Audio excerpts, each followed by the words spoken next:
Hi, I'm Jim and Drew with cbmstuff.com, and you're listening to the Scene World Podcast.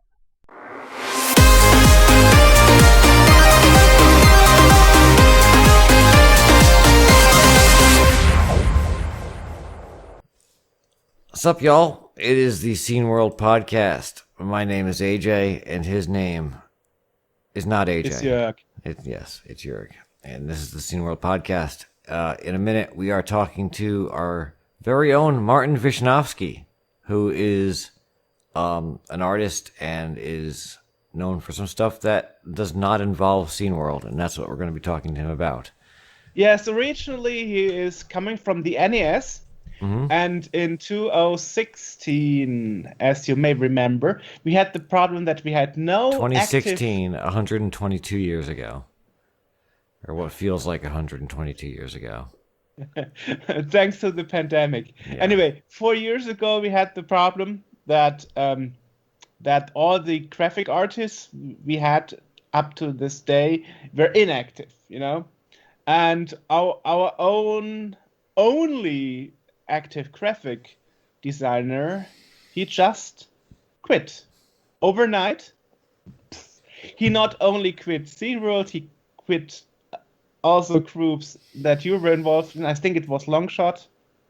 And he quit all his other groups too, just from one night to another. Yeah. And so we were not allowed to use the intro graphics anymore to our almost finished SeaWorld issue 27. So it happened that we had no graphic guy.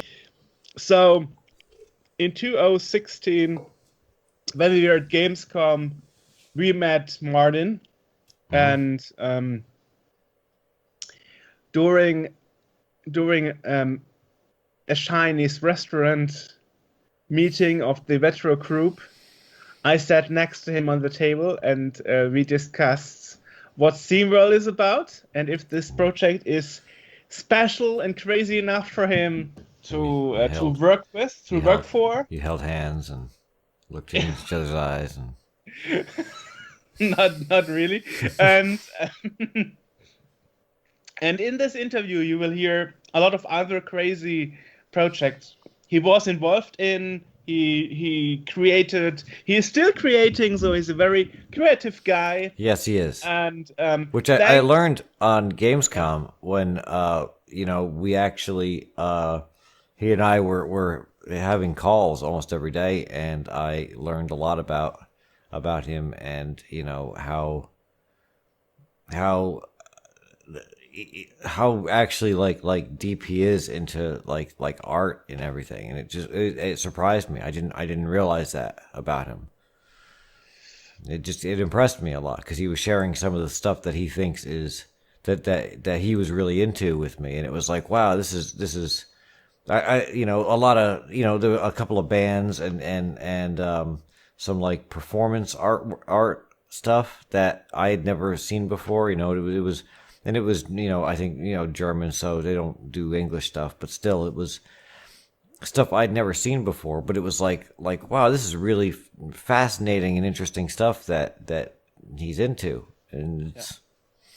And that is actually also why he agreed to be a part of Scene World, because we are doing to this day stuff that nobody else is doing in the retro scene, and that is also the reason why despite all these problems, this COVID-19 and all these problems that created for the team, and me thinking a couple of times like, I'm going to quit it because I can't handle it anymore. Yeah. Esther said it once in a phone call with me.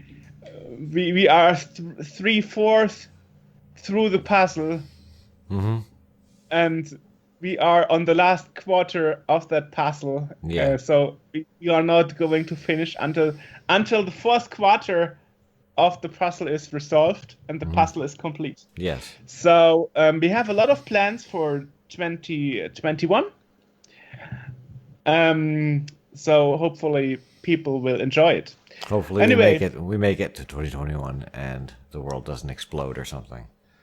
No, it's just yesterday the USA um, well, gave a license to Pfizer and nanotech for the COVID-19. Was it no biotech? Biotech for the COVID-19 vaccine. Yes. So you are country number 2 in the world after the UK giving a license. Yeah, And okay. Europe will decide it on December 30th. Now we just got to actually roll it out to people. Yeah. And we'll see in real time how what the side effects, if there are any, are, because I'll be one of the first people, because I work in healthcare. I will be one of the first people that will be getting it. Just for the listeners, if HA dies of a heart attack or something, we will have Martin Amann taking his share. Yes, we've Just already in got this case. figured out. Yeah. But otherwise, I mean, they could be watching like a third arm grow out of my forehead, like live on the Scene World podcast. Every on the Twitch show. Yeah, every episode it gets a little bit larger. Yeah. But, well, anyway. Yeah. So that's coming in a bit, but first let's do some news. Yes. And I just learned today that there is a second pre-order run of the new Game Boy Color game from Asobi, Pocket Pixel Design. It's called Super Jetpack DX2 and Run. Okay. And it looks a little bit like Solar Jetman.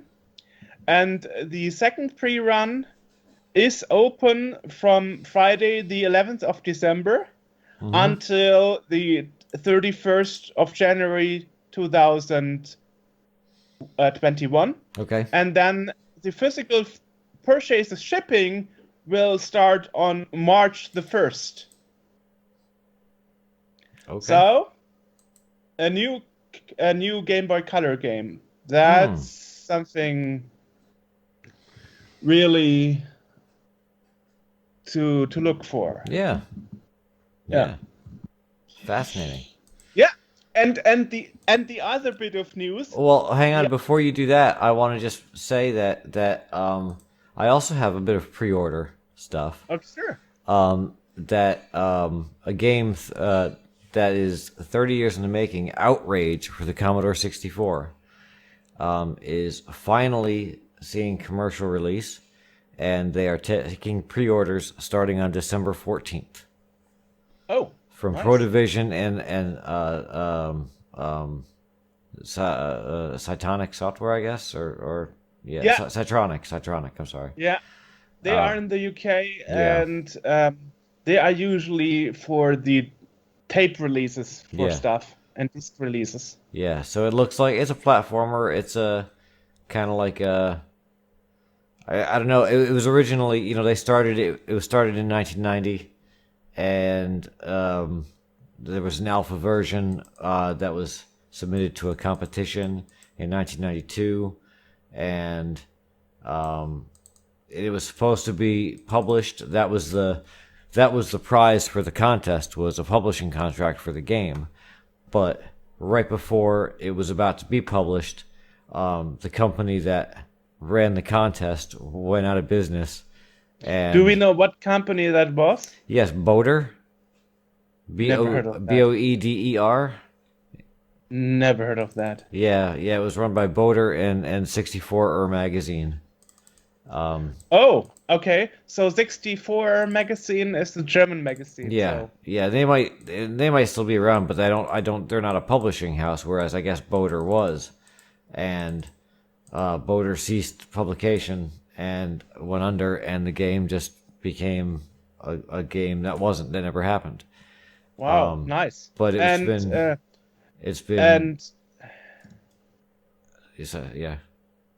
And the games that Warren Page has found, the people who produced it, or how did it come to light? Well, the game code. They said the game code was resurrected, rediscovered, and planned for release by Protovision back in 2005. But it got postponed a bunch of times and required bug fixing because it wasn't really commercial quality. It was an alpha release, you know. I mean, it was for a contest. The guy who did it quickly and whatnot. But the team has expanded and a lot of work has been put into the game in 2018 and 2019, and now they are getting ready to release packaged physical versions of the game. Yeah, that um, 2005 was a strange year. Yeah, yeah, and it looks like it's going to be released as either a digital download or a cartridge. Yeah, as I said, Psytronic doesn't make cartridges. They only make tapes or discs. Yeah. So if it is done in cooperation with Protovision, then there's probably a disc release. Yeah. By Psytronic. Yeah. I also see, looking at the Protovision website, there's also a pre-order for Soul Force, which is, I don't know what this is. Let's go to the homepage and find out, because here you go, live. We're discovering what this is. Soul Force is the Soltron star system has been a peace for millenniums. The echoes of warfare long faded, its people living in hope. It's a game, 20 adrenaline-filled horizontal shoot-'em-up levels, dedicated bitmap screen and music for each level. What's it for? PAL and NTSC compatible. That's not worth a mention anymore. Well, coded by Sarah Jane Avery. And Who is a known coder? It looks like it, judging by the graphics, it looks like C64. But I do not see. Protovision is coming soon over the 64. The game will be released on a 512K cartridge that will be filled with great arcade action, plenty of levels, gorgeous bitmap screens. I can't talk, and pumping music. I don't know what the CD is for. There is a CD as well. I don't know what is. Maybe that's the music. It comes with it, but yeah, but it's coming out soon. They're taking pre-orders currently. It looks pretty good. Fancy graphics. Check it out. We'll put links in the description. Nice.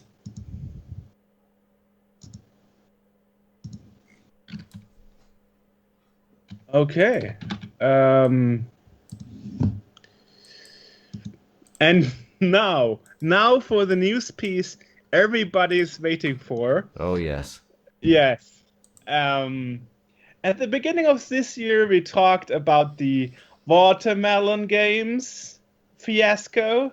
Yeah, I vaguely remember that. Yeah, but not they well. They were announcing in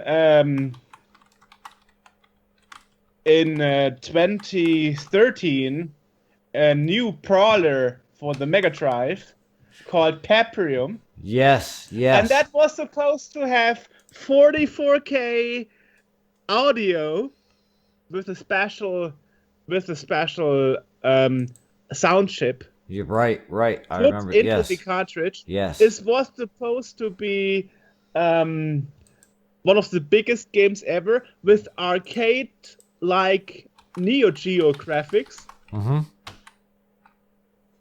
And the custom chips were done by Datenmeister. Mm-hmm. And what happened then is in the May of 2019, 28th, there was the last post from Watermelon on their Facebook page saying, right. "Hey, I'm Fonzie, and from the factory," and he showed a little video on the Facebook page where they are putting together the arcade stick that you could order along with the Paprium game cartridge from the Okay. pre-order page. Okay. And that is something I didn't do. I don't need yet another arcade stick. That's not necessary. Right. So I ordered just the game, and then the pre-order was actually in 2017, and the last bit of news was that the game would release in September 2019, but what happened instead is the homepage was shut down. That means no more support you could email to, no more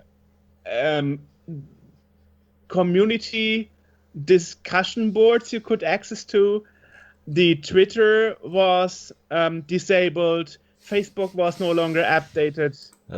So the whole thing went under. And Right.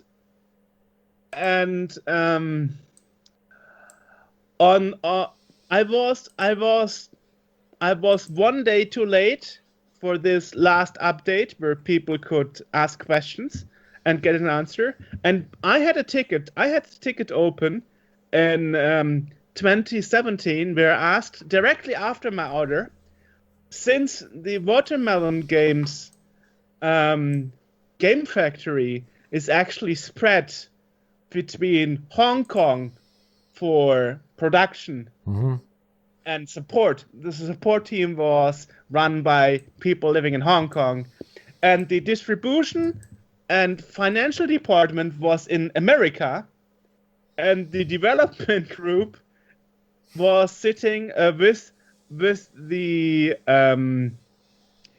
CEO Quenelle Godet.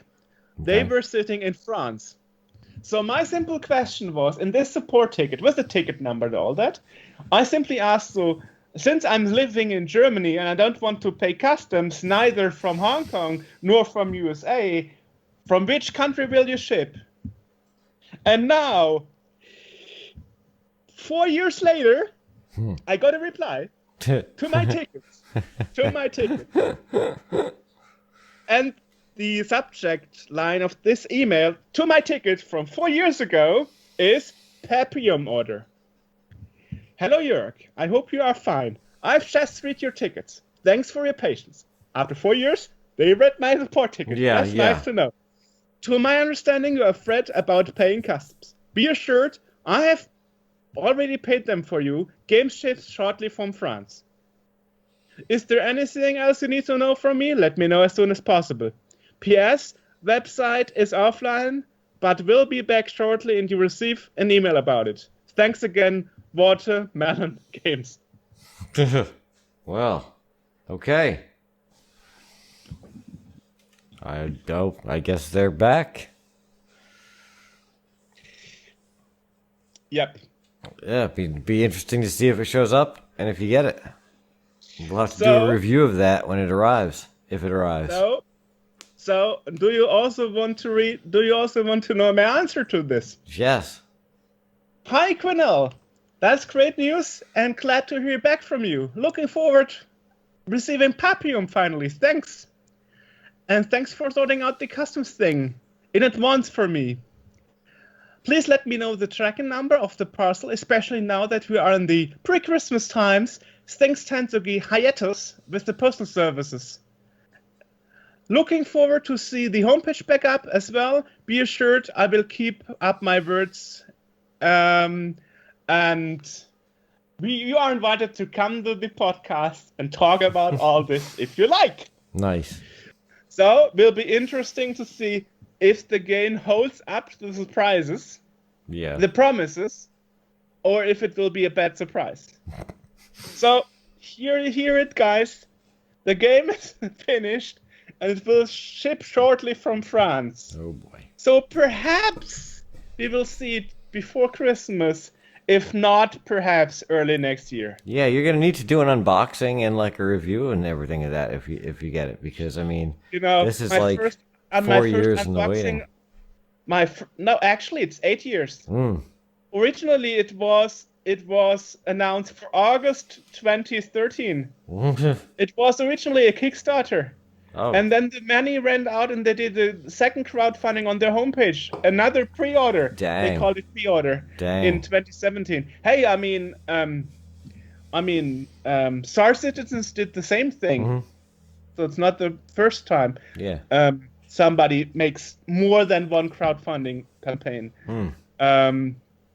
So hey, let's see if my unboxing will be better than the first time.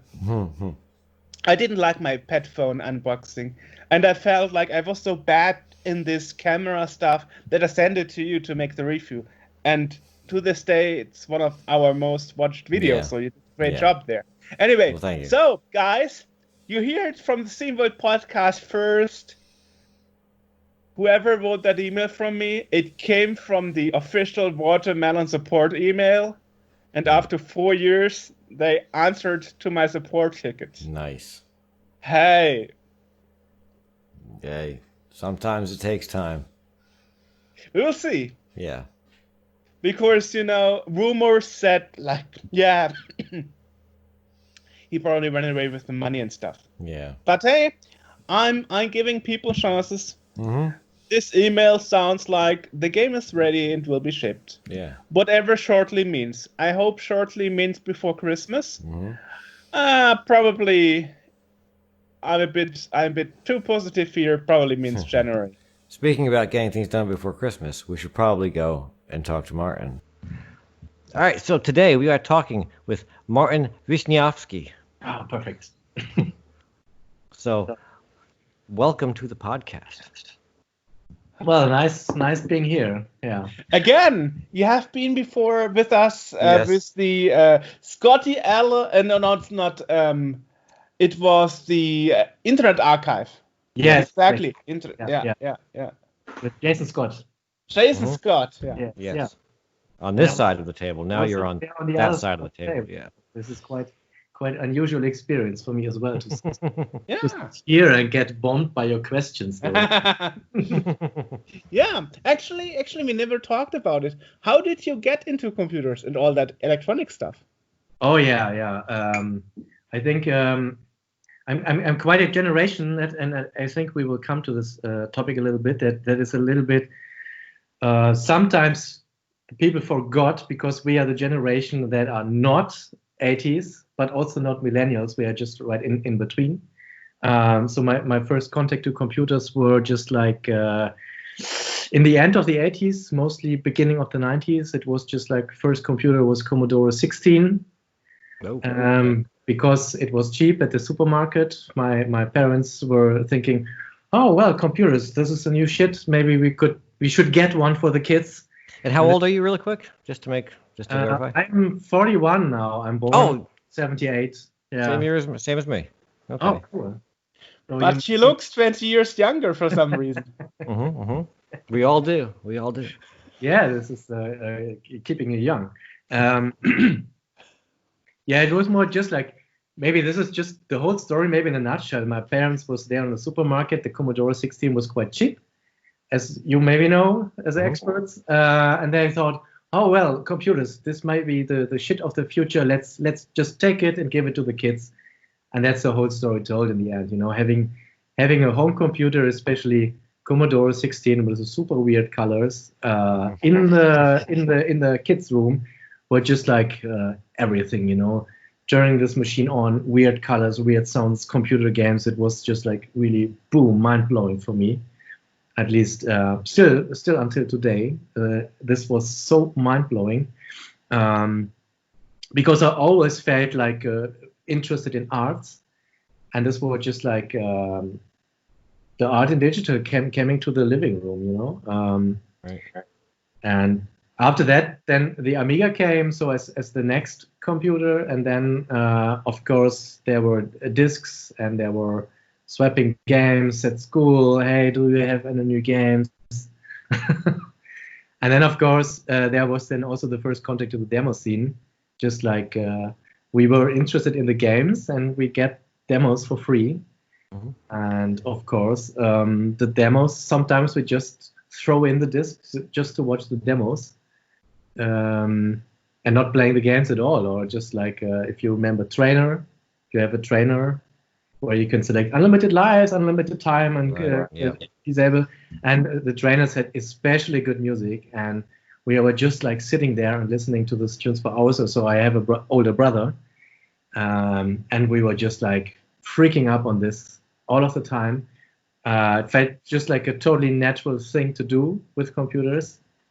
But what I said before with this generation thingy, we were too young to really get into swapping, cracking, and all that stuff. So we were just like consuming this stuff. We were in contact with it, but maybe too young, at least from my point of view, to really get into this very, very early culture of demo scene with all the swapping and stuff. You know what I mean? Mm-hmm. I do, because I was I got mine in '86, and most of the games that we had were store-bought games. You know, stuff that was cracked didn't come along until the early '90s, like '91 or '92 for me. That's when I discovered that stuff. And by then I wasn't, you know, I was still a kid, but I wasn't that little anymore. Yeah, this is exactly that. I also, the first games were also from the, not from the supermarket, but from the just like, what do you call it in English, from the warehouse, with your cassettes from Massatronic. Right, still right. Games. Mm-hmm. Yeah, still good. All of mine were the bargain basement, like the Key Punch software with the gold label. They were the real budget games that you'd get from you know, like the department store for $3 or something back then. Terrible games, but that's what I was used to. Some games we had were pretty nice. I still play them today, just like Squirm, for example, or Big Mac for the Commodore 16. They were different than for the Commodore 64. Or a game called Oblido. They are still three of my very, very favorite games. Also when it comes to the graphic style, but also the gameplay is super awesome, and the sounds. I would still count it as an influence a little bit. Interestingly, we got to know each other over Gamescom, and at first I heard you were active doing graphics on the NES. Oh yeah, that's a super long story in between, I would say. We have time. My first attempts to do graphics were at the Amiga 500, actually, as a child, you know. So more just like, you know, my brother, he's also, by the way, also active in the demo scene right now. He was more always interested in programming, and I was more just like interested in doing sound and graphics. We also had Soundtracker, and we had Deluxe Paint, and there were some good tutorials in the magazines. And then I just tried to do this tutorials from the magazines with quite decent results. And after that came the PC, and then there was POFRay, and I tried rendering. I was also somehow always had my head in producing music and visual artifacts, just like for the fun part of it. So basically not NES. This was then the thing at the Gamescom. It's more just like the direction. I was always interested in this sort of computer art, media art as a form of expressing, of exploring, and to see what is possible with it, you know. I was always, since day one, interested in arts, and the computer was just like a natural thing to do arts on, you know.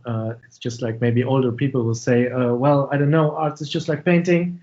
And we were just like, no, this is the computers made for arts. It's not the other way around. If people tell to you these are tools, they are maybe wrong. Of course, they are also tools. But what I said before, maybe putting the disc in and seeing stuff from the demo scene, it feels totally natural for me. From the first second on, it feels so natural for me that the first demos we saw, we were not sure what this actually is. Of course, we were small children, and we were just like thinking this belongs to the game. Afterwards, we were just realizing this is a cracked game. Wait a second. And didn't knew what this mailbox thing. There are telephone numbers where you could call, and the telephones were not in Germany but somewhere else. Super weird. What is this? And then, of course, later, then we just like explored what this demos are actually all about. But I guess in front of games you usually call them intros. Yeah, intros, of course. Maybe then later we were also just like getting just like sort of mega demos. You also know the term mega demos, were just like demos spread over 4 discs, and we were interested in those as well. Then later, but of course we're talking about intros here. Yeah. In the end, yeah, exactly. More like that. Maybe I should continue from this point a little bit. Sure. Because then this was then the computer culture stuff, and then we were in the middle of the 90s, and then all of a sudden, you know this as well, techno music and electronic music were coming along the way. It's cool, man. It's just like having three or 5 new music genres every year. It was so amazing. And also music made with computers and with computer-like machines, and I'm Blue. Culture around this. Oh, don't even start with that one. Yeah. And this, of course, we were getting older a little bit then, and of course then we went to parties, and the home computer was not that interesting anymore at that time. It's more just like going out on parties and stuff like that.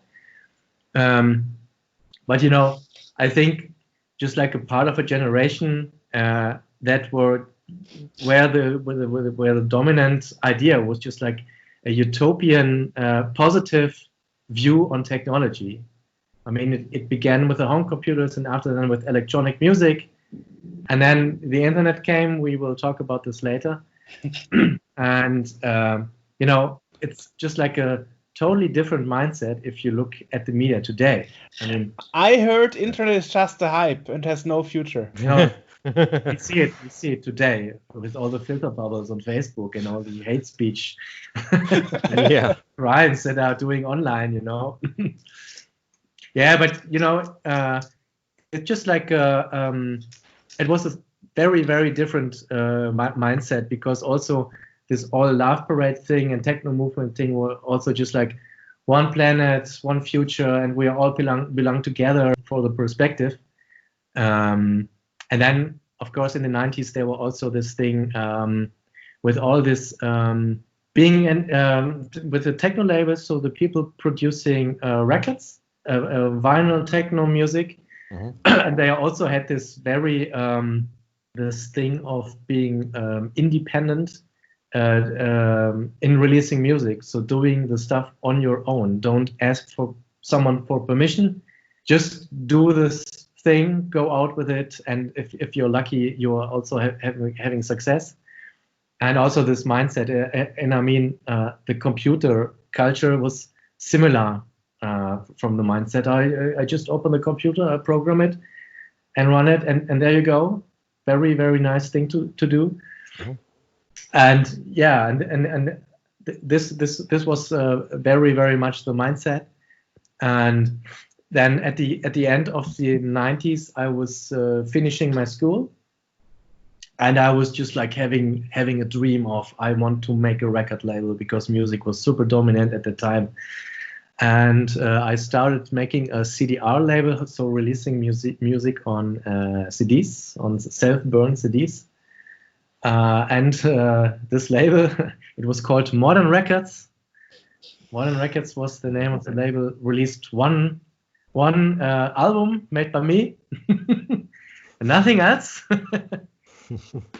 But there's also a reason for this, because then I started my studies, and when I started my studies, I all of a sudden had internet at my home, so not home computer, but internet. It was 1999, and then I very, very quickly discovered that I could all do this online. What I did with CDRs before, I all could do this online now, and it was just like, whoa, freaking out moment. Just for reference, 1999 was also the year for HA where DSL was introduced into Germany. Okay. Oh yeah, that's right. And I was a student, and had it at my student place from the university, just like fast internet. I think that's how a lot of people actually had it at first. You'd have dial-up at home, but when you'd go to school, in the dorms and whatnot, it was always the high-speed internet. You always had the Ethernet connection. But that was mostly a permanent line called T1 or something. But DSL, also digital subscriber line to the homes, was introduced in '99. It also started a whole culture of like the late '90s, early 2000s, and in universities in particular, was like where the instant messaging thing really took off, because that was like the whole culture. You left AIM on and you'd put on your away message, and you'd message people back and forth and yap at their away messages and stuff. That's the entire way, because this is, again, largely before widespread adoption of the cell phone.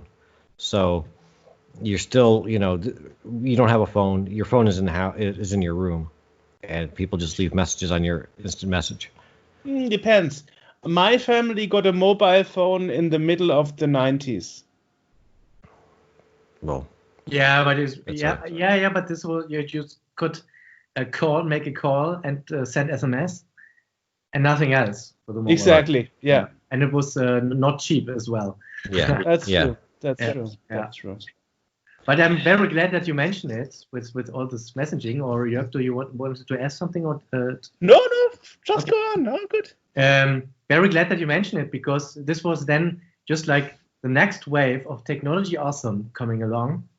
It was just like having all those moments, and this is why I want to talk about this the next decade from 1999 to 2010. I think we should talk more about this 10 years, because we know everything about the 80s, we know everything about old school computers, and then from the present. But this 10 years, I think, were also very special in a certain way.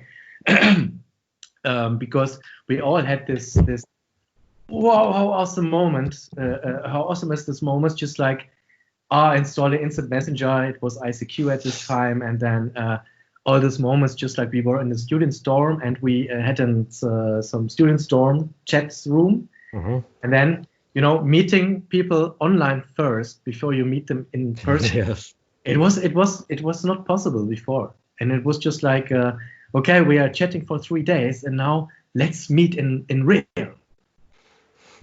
Yeah. And then all of a sudden, oh my God, I thought you looked totally different. Yeah. I mean, right? these things are just like chatting with Australia and the US just at the same time. I mean, it's quite normal now, but back in the days, it was just like, oh my God, my head is exploding, because this is so awesome, and we were just like a tiny fraction of people who were practicing this. Because if you then go out to the street, you see the people, and they were just like, email. I don't know what email is. Do I need this? I don't think so. And it was also quite a clash of what was happening on the early internet. I call this early internet culture. Maybe this would be a better fit. Yeah. And then you go outside, and people just don't get anything what you're talking about. And Actually, the similar experience I made when the iPhone was introduced. I know when in 2008 I get my first job, and suddenly I have a good income, and I got an iPhone 3G, and I had internet in my pocket. It's amazing. Yeah. I totally know what you mean. I also was very at this time very interested always in all this thing, and also when it came to mobile internet, for example, this was also just like another revolution. But maybe I want to talk next about then the Netlabel stuff we were doing. Just like what I said before, I wanted to make a record label, and then I saw the internet, and I saw some sites, just like there was a site called Falsch. It's just like FALS.ch. It's just like wrong in German, and it was just like a net label. So they released experimental music online on their webpage, and it was just like an online page from a label from Vienna. It's called Mego, who are releasing experimental music on vinyl and CDs, and they just tried to make this online as well. And this was one of the first sites I discovered, and I also was very into experimental music back in the days, and it was just like a eye opener for me, just like, wow, this is what I want to do. And then after that, there was the label, it's called Monotonic, or Mono 211. Maybe you heard from that. It was very, very famous, also very, very big. Unfortunately, not online anymore. They released also very good electronic listening music stuff.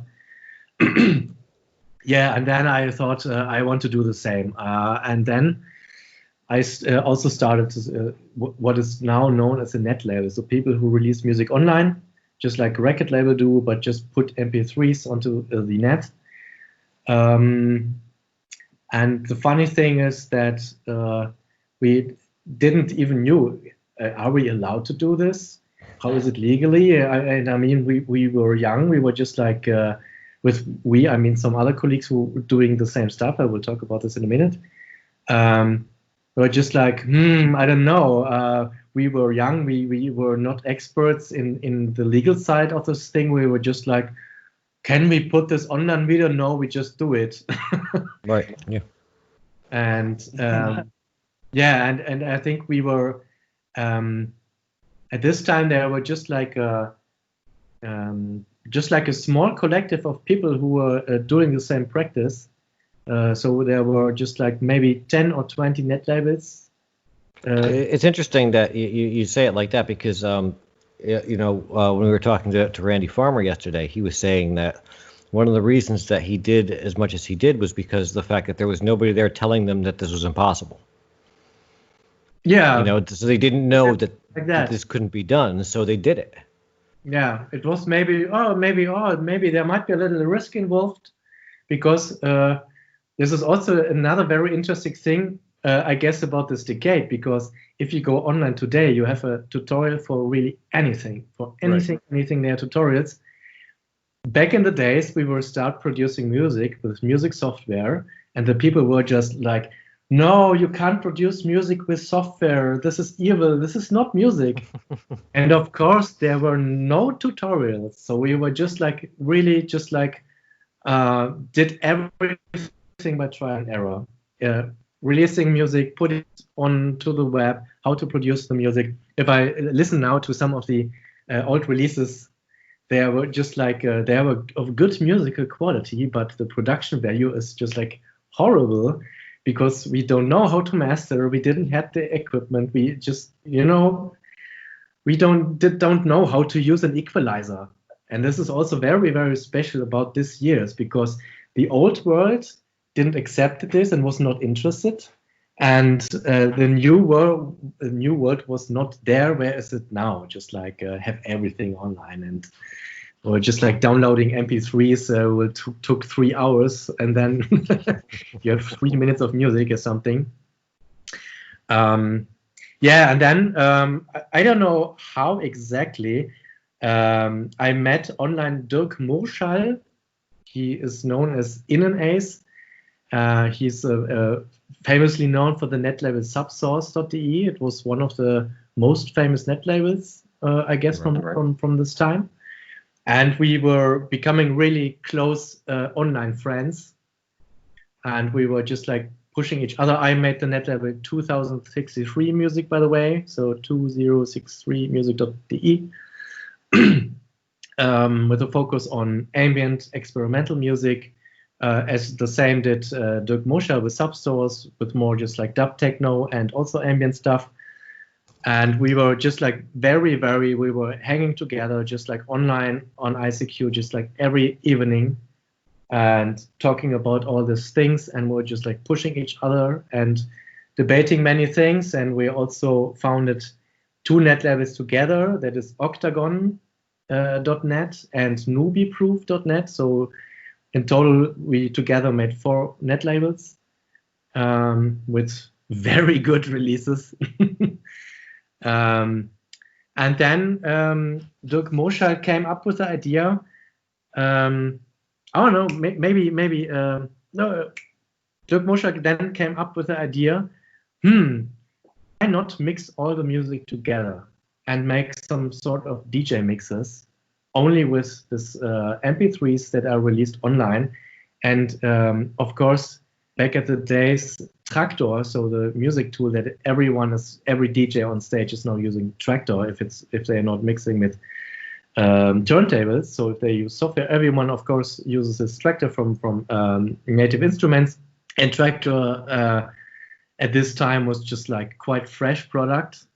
And then we were just like doing the first online mixes and released them. So just like for other people, so that they don't have to just download one MP3. I don't like this. So to have it more just like in a presentation, what net audio can be like, and if you have real DJs who are able to mix them well together, just like this musical journey. And Subsource was just the first website, as far as I know, on this planet who just did this. So we just made the first online mixes on the planet, even. Yeah, I don't know if you find something who did this more earlier than us, then please tell me. As far as we were just doing the first mixes online, which again today is quite standard. You go on YouTube, you go on Twitch. They even do it live nowadays, but we were just like the first one who tried to do this, also to mix with music software. We're also playing on little festivals, and they were, these guys are creepy. They are mixing with their laptops. Yeah, it was quite a very interesting and intense times because, like I said before, it was a super small community of Netlabels. I would say maybe 20 Netlabels. Not many people were doing this practice. And most of us knew each other online in a certain way, whether by releases or by chatting and stuff like that. It was a super cozy community feeling. It's totally different than nowadays, because nowadays you just go to SoundCloud and you got mixes and mixes and mixes, and this was just like a very nice tiny community. And then the next thing that happened was Lawrence Lessing was coming along and invented the Creative Commons the Creative Commons license. I can't take this for granted, but I'm pretty sure that maybe Lawrence Lessing was maybe also a little bit inspired what we were already practicing, because we had no legal status for this, because there were this classical copyright thing. We don't know if you're allowed to do this. We do it anyway. And then Lawrence Lessing was inventing the Creative Commons license, and it was exactly the thing we were already doing. So the next steps. That's interesting. I didn't know that. So, then the next logical step was for us to embrace the Creative Commons license. So, and now it is also just like a practice. And then if you look at very, very old releases, they have no license. So they were released before the Creative Commons license. Of course, we could relicense this, but it's just on the internet. Okay. Don't care about it anymore. Public domain now. Yeah, so now Creative Commons music and Netlabels is just like a term that is also connected to the Creative Commons license somehow, but the early beginnings were just like, well, we don't care, we don't know, we just do it. And how you made the move from music to graphics? Yeah, okay. Okay. Maybe I should fast forward this step a little bit more. Not if we're gonna miss something. No, wait a second. Because it's still a longer way until I came to graphics again. Because at this time I was pretty deep into music, very deep, also in releasing music. And we were just like also this early Creative Commons community. We were having this utopian vision in mind, just like, hey, Creative Commons music is about you put the music online and it's there for eternity, because this license allow you to share and to save it somewhere on your own space or online. It doesn't matter. So you release it and it will be there forever, while the classical recordings will just like disappear sometimes, or just like the copyright holders say, no, we don't want this release to be on the sampler or whatever, then it will disappear. Well, ironically, exactly the opposite happened, but I will talk about this in a minute. And we were just like super driven by this vision. Many of the people who were practicing this. Then I finished my study, and then I moved to Cologne. And then the next funny thing is that for, I don't know, maybe 3 or 4 years, Cologne was the city with the most net labels in the world, really, because we had just like 5 or 6 people running net labels living in Cologne, and we organized some sort of Stammtisch, just like what is Stammtisch? Round table, regulars, table of regulars. Just like a regular table, yeah, and we met every six weeks or something in different locations, and also planned making parties and things like that. And I still am in very good contact with his people from that days, and we also organized a Creative Commons festival. I think 3 or 4 times, also international, with some net labels from all over the world. And it was also it's just like a second generation of net labels also. So not just like the pioneers who did it the first, but also people who picked up the net label idea and thought, oh, this is cool, I also want to make this as well. And this were just like this, I call it as 2 generations were mixing together. And then we tried to make some micro events and some festivals. But then at this time, I guess things on the internet changed. There were platforms popping up, just like SoundCloud, for example. Then we had in the Creative Commons community a debate about should we monetize the music or not. And I was more on, I was having the standpoint, so why not?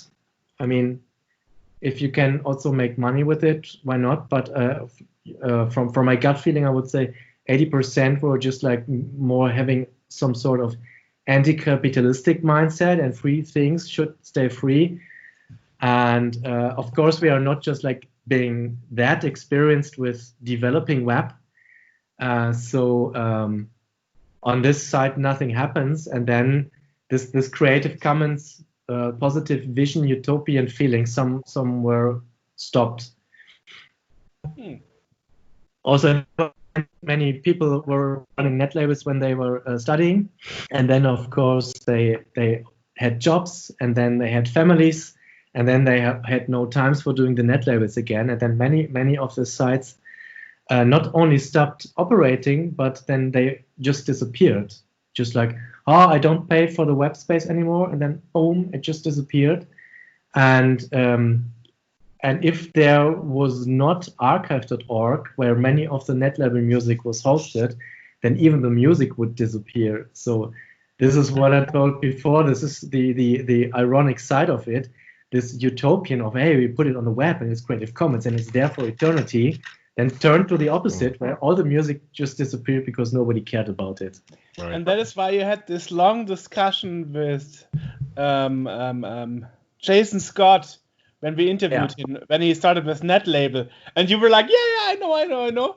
So, yeah.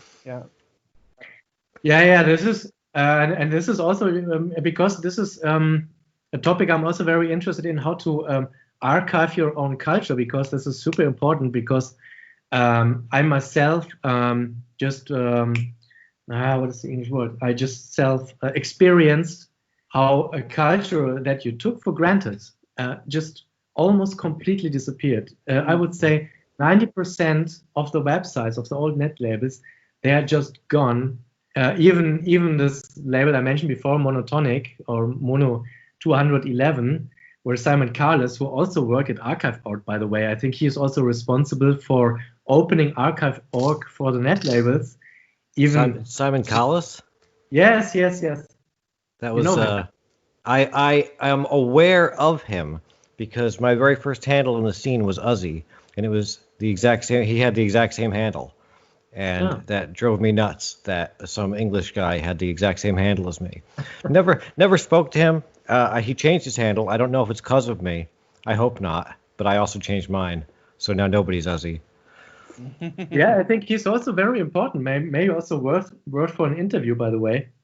Yeah, absolutely. I would love to have him as an interview.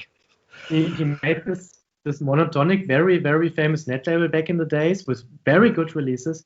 And I think, if I'm right informed, he's also responsible that archive.org opened for the Netlabel. And if this step would not be taken, then also 90% of the music would be just gone and sleeping on some hard disks.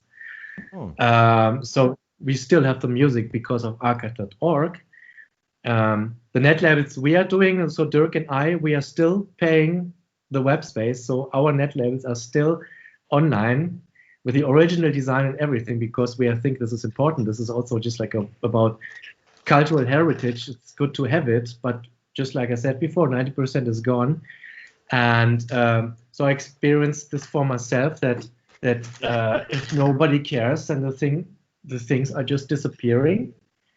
And even worse, I also read in some forums things about Netlabel history that were just plain wrong, because they just combined timestamps on archive.org, and archive.org uploads were later because they opened later than the actually release. And then I read in some forums some things users took for granted because they seen the timestamps, and I was just like writing on the forum, no, this is plain wrong what I propose. This release was before that, and stuff like that. No, you must be wrong. I seen the timestamps on archive.org, and then all you can say is I was there. You know what I mean? Yeah. And I think this whole experience really left a very deep impression to me. How important it is to also care for this heritage, to care for maintaining this archive of stuff, because someone has to do it, and I'm totally aware that it can also go terribly wrong. So this is also something I learned from this 10 years, because it was the quite opposite of the original vision, just like this is here for eternity, and all of a sudden in 5 years everything was disappearing. yeah that's a consequence of the internet. People think, again, they say you put something on the internet and it's there forever and ever and ever, and it's simply not. There's how many I can think of how many times that I had before the blog that I don't update now, I had a live journal a long time ago. The images I would remote host on one of two sites, either my AOL community homepage, which doesn't exist anymore, or a GeoCities page, which doesn't exist anymore. Exactly. So I've got a ton of pictures that and they weren't important enough pictures for me to save on my machine. There was just something that I put together to illustrate something on a website or whatever, on a blog. So those pictures are gone. They're completely gone. Yeah. And it's a real, one of them, I actually recovered one picture, and it was the only reason I recovered it was because it was a picture of, it was an ICQ picture in which I received a message on ICQ offering to sell me spam messages on ICQ. So it was like a spam message offering to sell me spam. And I took a screenshot of it and I put it online on my blog. And then I found it later on another website that was offering ICQ downloads. They used it as the screenshot for ICQ. Wow. Interesting. Yeah. So I found my original screenshot, but it's got a watermark on it from whatever this website is now. But there's so many pictures that I put up there that are gone forever because nobody ever saved that. I never saved it. Which is why I pay for my picture hosting. I have a Flickr account. Photo Bucket. Well, that was another one. Or Image Shack. I'm sorry. I upload a lot of stuff to Image Shack to use this stuff. That's gone. They changed the model. Image Shack is still around, right? But they changed their model, and now it's a pay service, and all the old images that were uploaded to are gone. Everything that all the I used that for everything because of the fact that it was free image hosting, and they said, True. it's forever. It's not. It's for as long as the company is around and wants to keep the website going. This is exactly the thing, and also just like if you pay for it, it will be there unless you stop paying for it. And, Right. And I mean, this awareness alone. If you talk to younger people, they are completely not aware, and they don't. Often, I had the experience they don't get what I'm talking about because it's the internet. It's there. It's no problem at all. But there's a saying that says, if you put it on the internet once, you can never erase it. Yeah, which is wrong in a way. Yeah, it can get lost. Maybe the wrong thing are just like saved. You can read old Facebook chats that are 12 years old that are maybe totally boring. The thing I am talking about is just like arts and culture, and I think arts and culture is always worth preserving.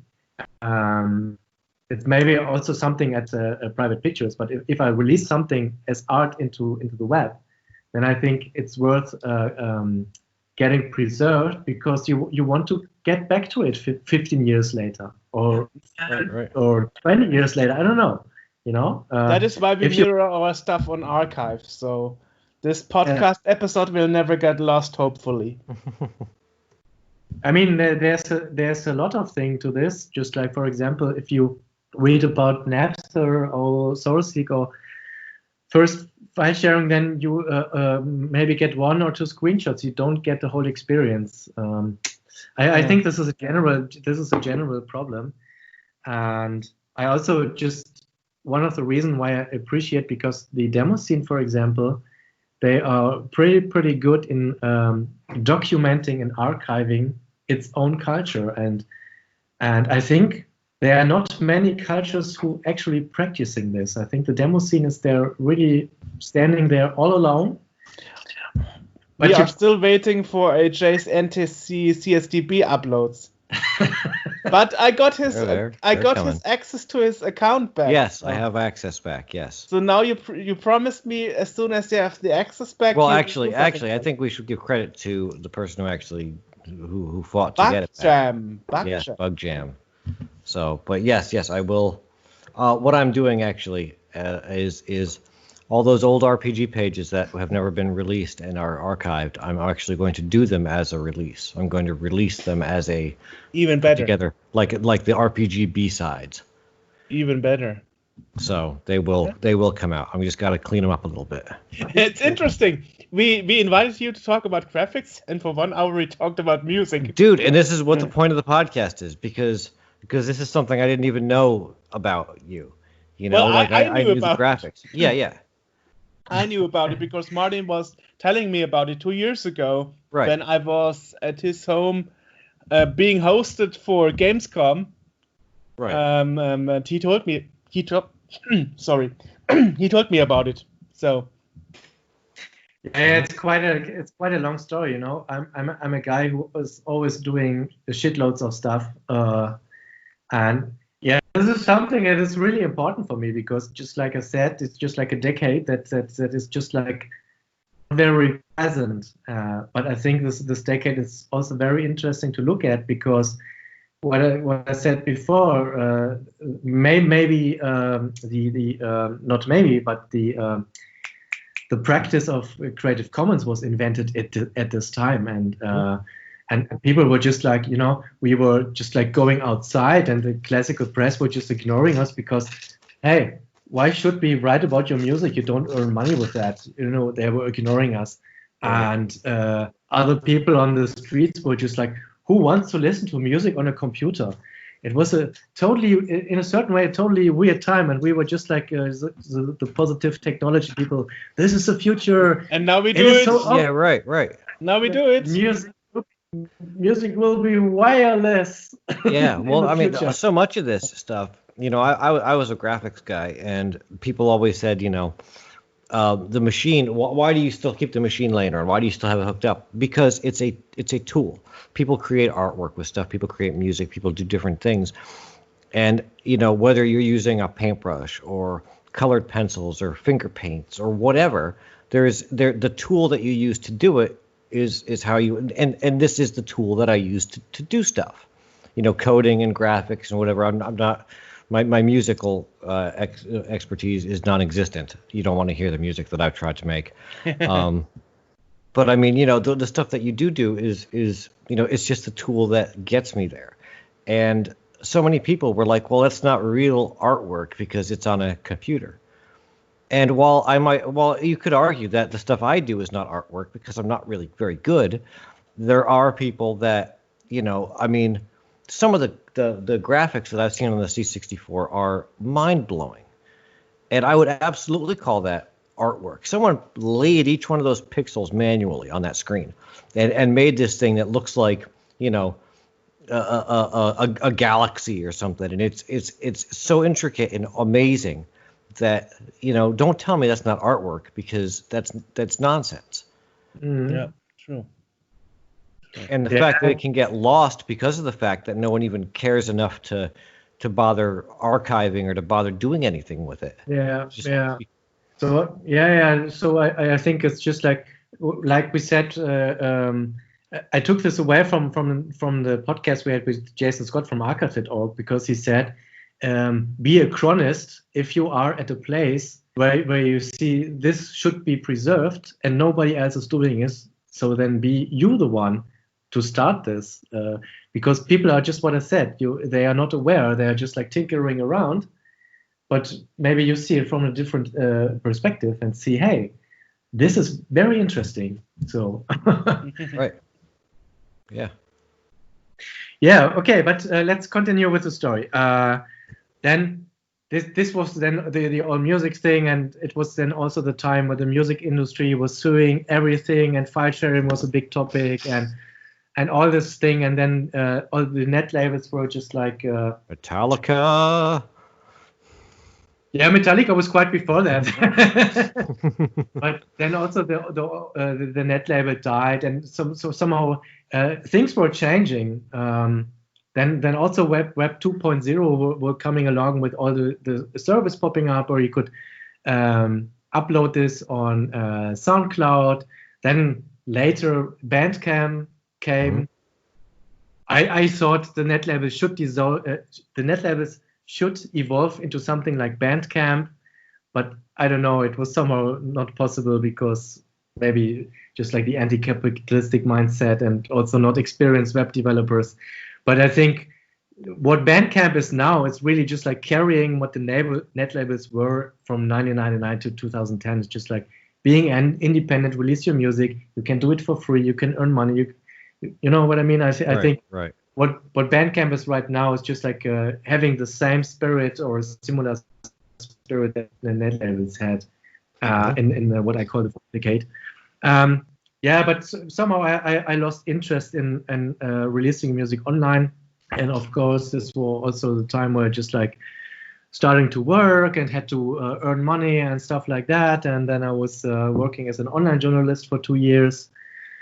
Writing some blogs, also game-related blogs. He was hired by Lars Sobirai. Oh yes, really nice. Yeah, Lars Sobirai was my boss. Yeah, awesome. And he was our first guest in the podcast. Yes, and our 50th. It was a very, very good time. It was very fun. Lots of work. Hanging out online for 12 hours a day. Yeah. I was after Gamescom a few years back, I was actually talking to Lars, and he was like, "Hey, do you have any news?" I'm like, "Yeah, we got a new graphic guy, Martin Wisniewski." And then he was like, "Oh, I know him." Like, oh, okay, yeah. And last year we actually all met in the Russian restaurant and yes, had some nice dinner together. So I got a quick question for you, Waltz, before we move on to other things, because we're talking about the net labels and we're talking about Bandcamp and the ability for people to essentially self-publish is what we're talking about, And there is a lot of And we see that with literature a lot too. The presence of things like Amazon and the Apple bookstore and all that stuff, or Apple Books, or I don't know what it's called, allows Book on people. demand. Yes, yes. Yeah. Allows people to self-publish and get through the whole, basically skip the rigmarole of submitting to a publisher and getting approved and getting edited and having to Print on rewrite. demand. Print on Right, demand. right. But now anybody can basically write something and put it out, or make music and put it out. And there are upsides and potential downsides. One of the upsides is that really good work that may not have been picked up by publishers or music labels or whatever, because music labels are legendarily bad at picking what's going to be popular. It depends. It depends. It depends. It depends. In the beginning, they were, because in the beginning, the record labels were, I guess this is interesting, whatever, try it, and it would go. Now a lot of the record industry is we know what people want, and we're gonna make that. But they're all old dudes that don't necessarily know what they're doing. The same thing with publishers with writing. They put out a lot of stuff that they see it and they're like, well, I don't know that people are going to understand this, so we're not going to put it out. So there's the potential for really good stuff to get out that never would have made it before. There's also the potential for lots of crap to get out that no one would have ever put out before because it's crap.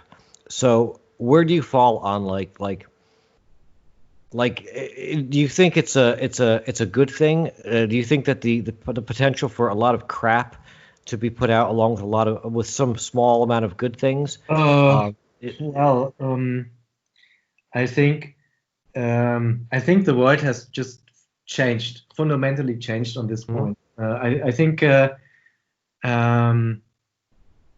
we were just like also this generation who were just like being totally techno positivistic about this, just like, whoa, self-publishing, this is so democratic and everyone can get their stuff out. And then 10 years later, oh my God, there's so much shit. I won't even make it on the quality. I think just the masses of content itself is a problem. Right. Just masses and masses and masses and masses of content. And this is leading to also just like we as humans are just like totally consumed all of the time because there's so much stuff online.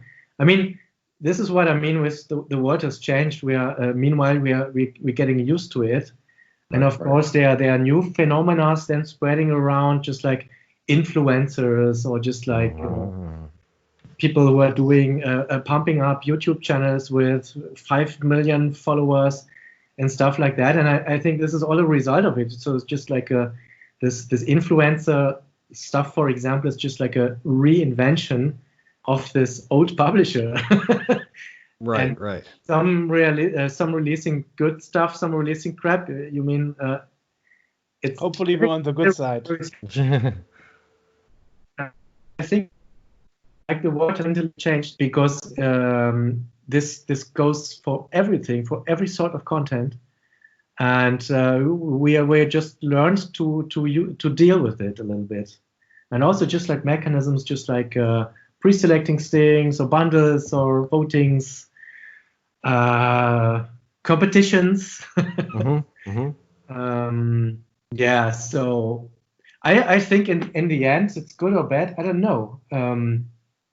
I think the 90s had pretty good music on, and I think there's still also very much good music going on along, but you have to search for it and you have to find it, and this is challenging process. Sometimes I hear people saying things like, there's no good music anymore, even they have such good equipment at home or in the studios. But I think no, there's still good music, but if you hear it, you're not aware of it. You're aware of it if you hear crap music. True. There's still awesome stuff around. You need to really search, and you really need to because there's so much crap that it kind of drowns out a lot of the good stuff. Yeah. So you have to wade through all that a whole football field of crap to find that one golden nugget over in the corner. For example, I'm using Spotify a lot. So And they have always that at the end of the year they have this what music did you heard the most this year?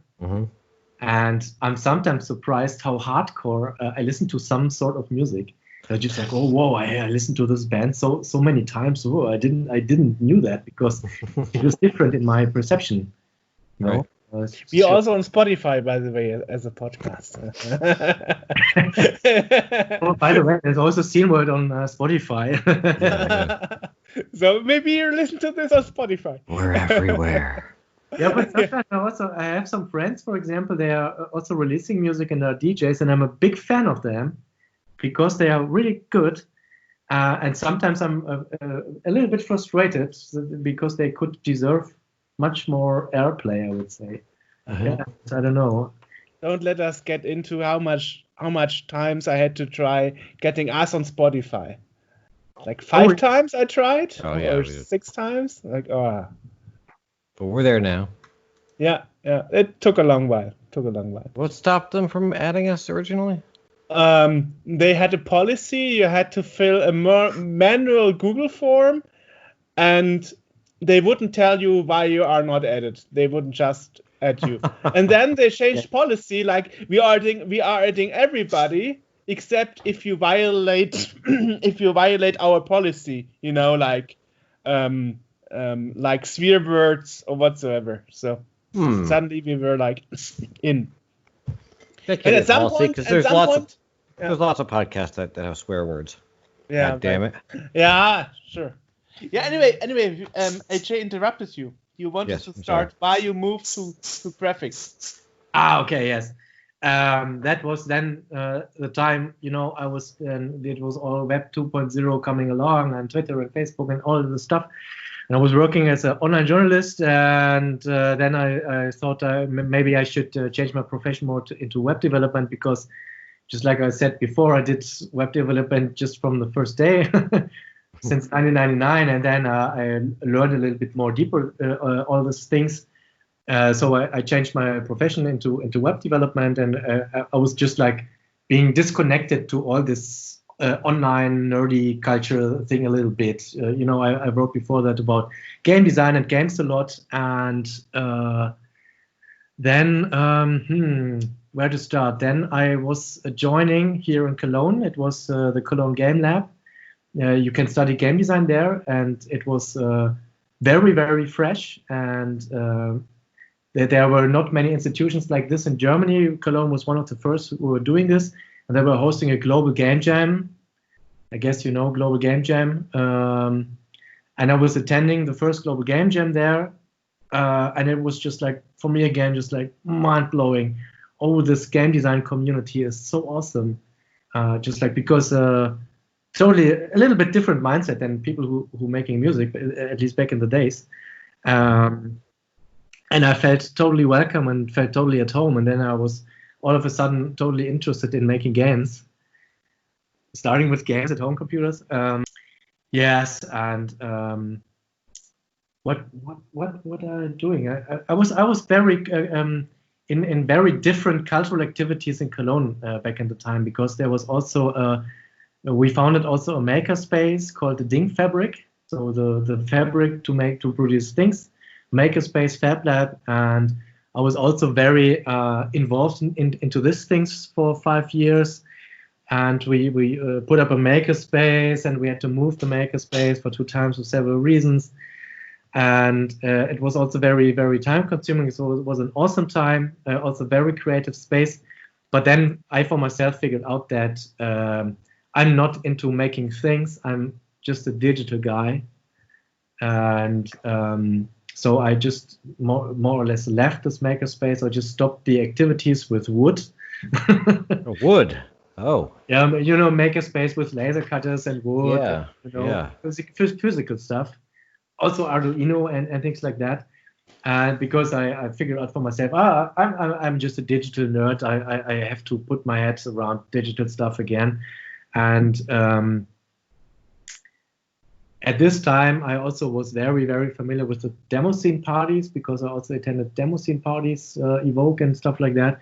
And then I decided for myself, just leave the makerspace alone, just go the digital way. And then I involved myself quite heavily also into the demo scene, attending shitloads of parties and trying to make contributions to every party. And there I found myself that I am really interested in this very old school style of pixel art, just like especially from the 8-bit area, and 8-bit and 16-bit. I really like a lot still today, and it's just like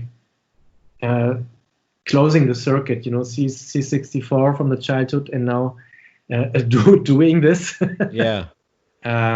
So I tried to then make something just like, don't go to a demo party without a contribution. And I made some not so good contributions as well, of course, but maybe also some nice stuff.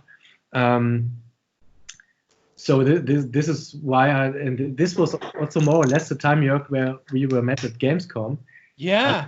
Because Gamescom games, and then retro area, old school, and at that time I was just like trying to test out every platform, because these restrictions of this old 8-bit platforms especially totally different, and I was just like exploring back at this time, just like trying to make explore every graphic mode and to take a look at the constraints. Just to give you context of what the problem was for us at Scene World. So Richard finished the intro together with the graphic guy, and then the graphic guy was silent for 8 weeks, and then he decided to leave all his groups all of a sudden. At the same time, he also left Longshot. And then Richard was saying, no, I can't use his graphics because he left now. So we had no graphic guy. We had this issue already. We couldn't release it. And this is how I met Martin. And that is why your first task was to work together in a strange group with Richard, a guy you don't know, and redo a graphic somebody else did. Yeah, it was super funny. We were sitting there on Gamescom. I was visiting the retro area, and I was sitting there at Scene World booth, and we were just like all of a sudden sitting together. And hey, Joerg, hey, what are you doing? Oh, I'm doing old school graphics. Oh, we are searching for a graphics guy, and then it was just like, okay, let's try it out. Yeah. I still can remember this because also my passion or interest for journalism as well. So it was a good match. Yeah. So you were really jumping in, and you had us a second time. You had nobody to get the homepage version of the 664 release up. And then you reverse engineered and getting the. It was just like maybe to mention it at this point. I sometimes help for Scene World as well in providing graphics or helping at the web development a little bit, just like I also did the JavaScript Amiga emulator thing. Exactly. Yeah. This was also very tedious. Yeah. Yes. And AJ did the final bit of putting in the loader message to the web image. One time I got the only time I got coding credits in a Scene World. Yeah, exactly. Yeah. And just to start there is we actually had bugs in the navigation, so I had to forward all the conversations between the coder of the Wise JS. So you had to continue with Richard, who is the coder of the JS release of Wise, and figure out why it didn't work for us. So that was like, you rescued us a couple of times. Yeah, it was very funny. Yeah. So you're also a firefighter for us.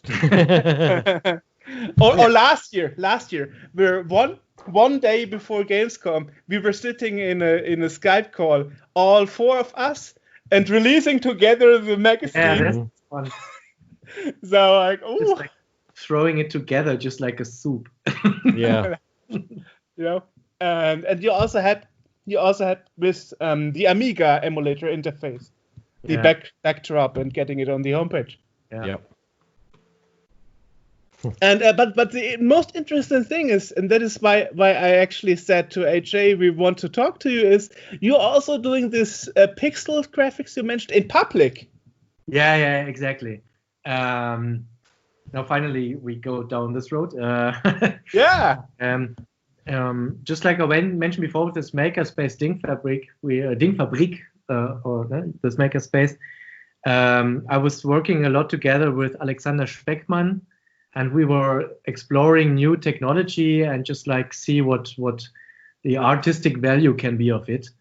And we were experimenting with lots of different materials. And then I was just like, what is the English word for this? I just seen the potential of video projectors. So in German, video beamers. It's so funny. Yeah, it's projector. It's just called projectors. The Germans call it video beamer. To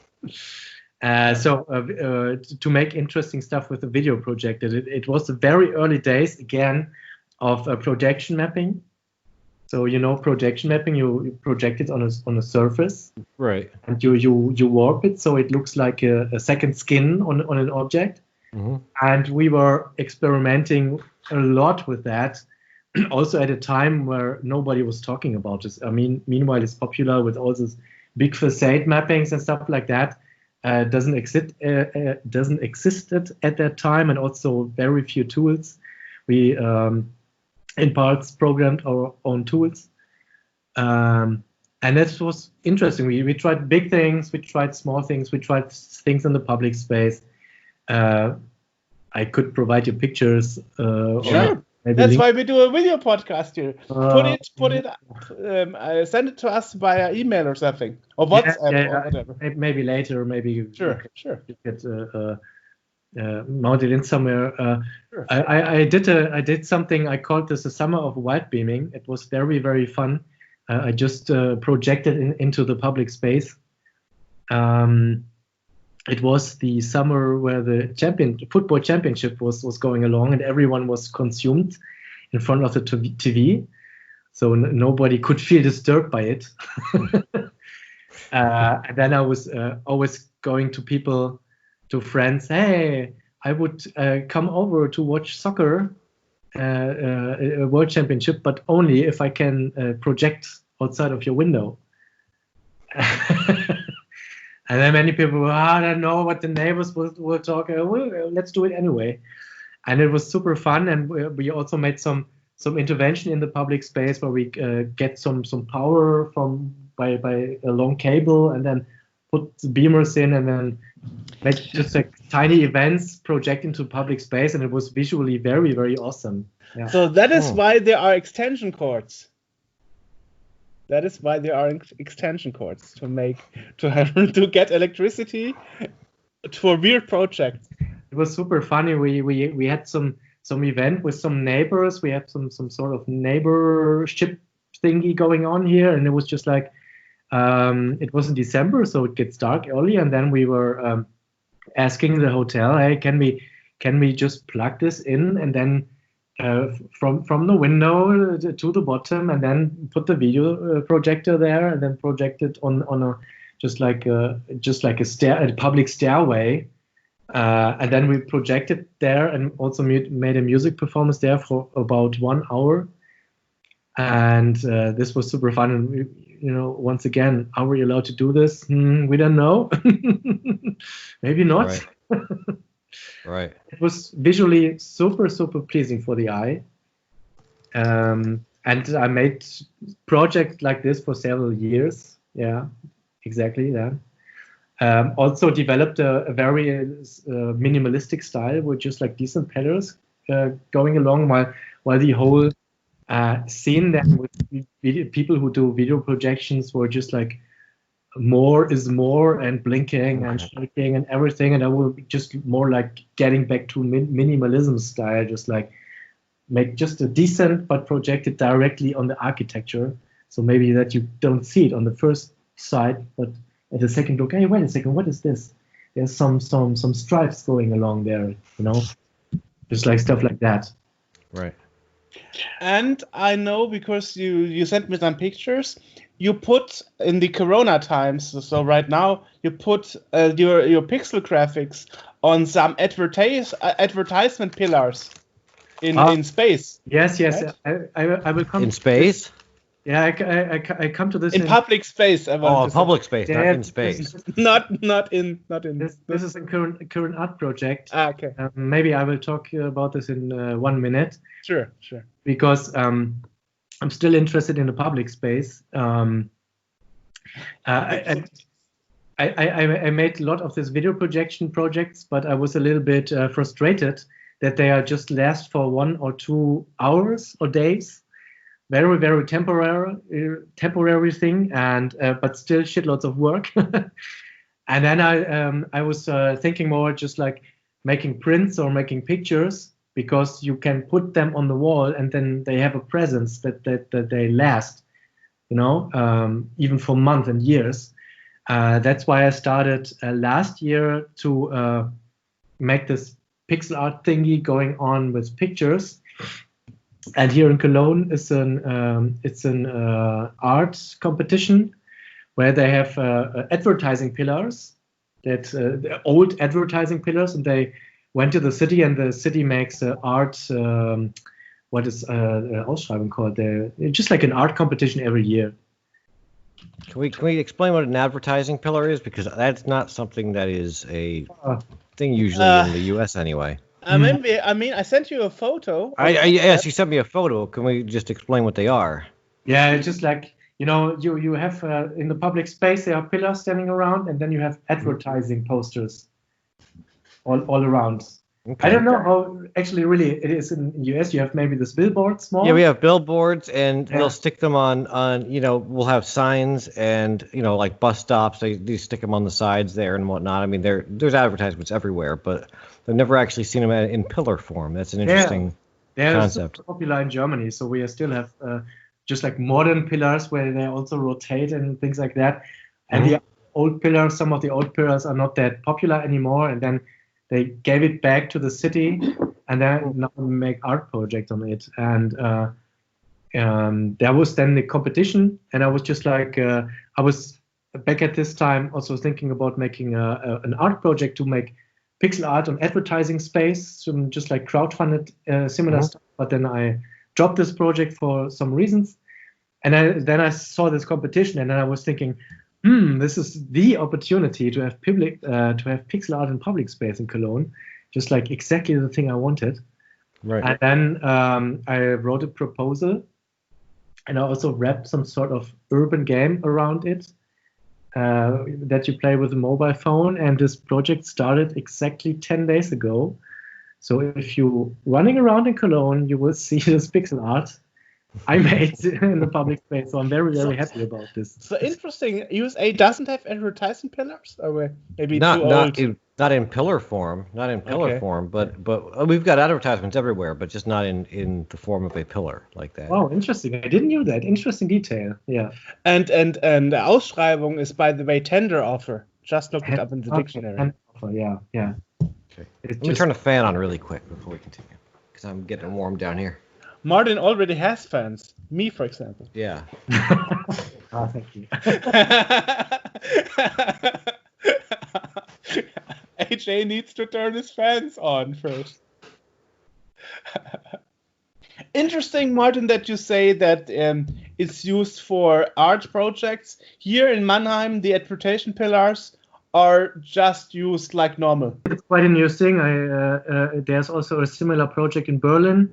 And I think that is a really old advertising pillars that are also standing not on the best positions for advertising, and they wanted to get rid of it, but instead they gave it to the, let's say, public. Maybe Mannheim will also pick something similar up. Maybe. I will let you know so you can spread your advertisement to Mannheim then. So maybe just to finish it, we were almost at the present, or we are more or less at the present, because what I said before, what I liked about this video projector thing is just like you can get really huge with no cost. You can just project 3 by 4 meters.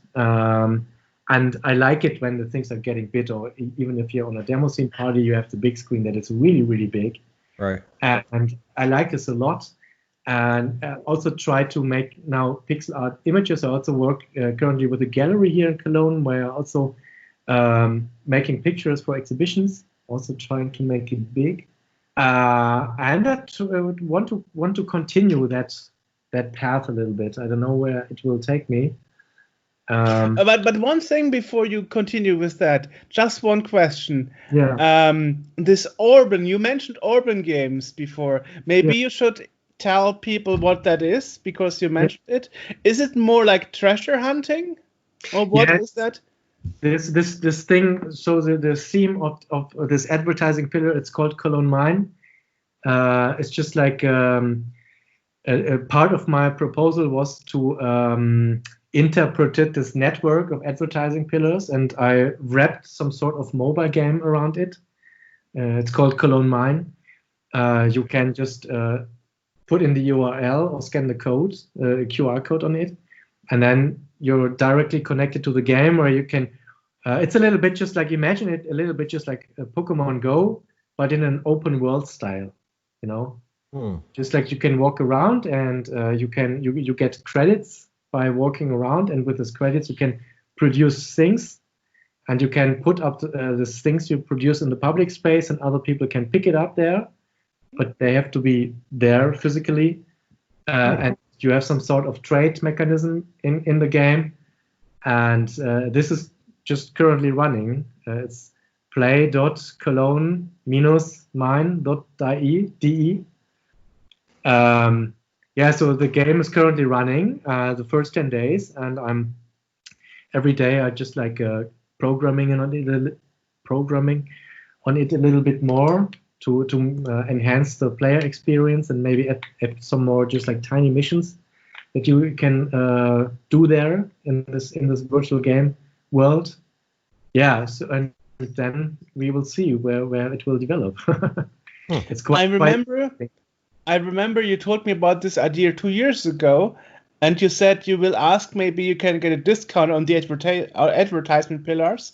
But I guess the reason you didn't was it was too expensive, probably. Yeah, I mentioned it before in 2 words. My original idea was just like to make some sort of independent art project, just like get a group of people and just like a crowdfunded style, and rent advertising space, because we have here some advertising spaces that are abandoned for years now. And I think, man, we could do art on this instead of just a telephone number. And then I called also with them, and I talked to them, and then they gave me the prices, and they also have a discount for art projects. But if you look at the numbers in the end, they are so high. And then I was thinking, just like, collecting every month this amount of money for having 1 or 2 advertising spaces in the city, it's absolutely not worth it. You could do with this money very much better things if it comes to supporting art. And so I dropped the project idea, because I thought the people who are doing advertising in public space, they already have that amount of money. They then do not need the money from the artist people. Wow. This is why I dropped the project. And yeah. But I heard there's a new project here in Cologne. It's called Reclaim Award. This is more or less exactly this idea, where artists can also put in their work, and they pay a small fee, and then they will get shown for 6 weeks or something, more or less just like the same idea. But still, I think this space should not be paid, because I see. I think this should belong to the public in the end, because I mean, if you talk about money, this would be no problem. But we are talking about amounts of money, where I think you could rent a gallery for this. I mean, right.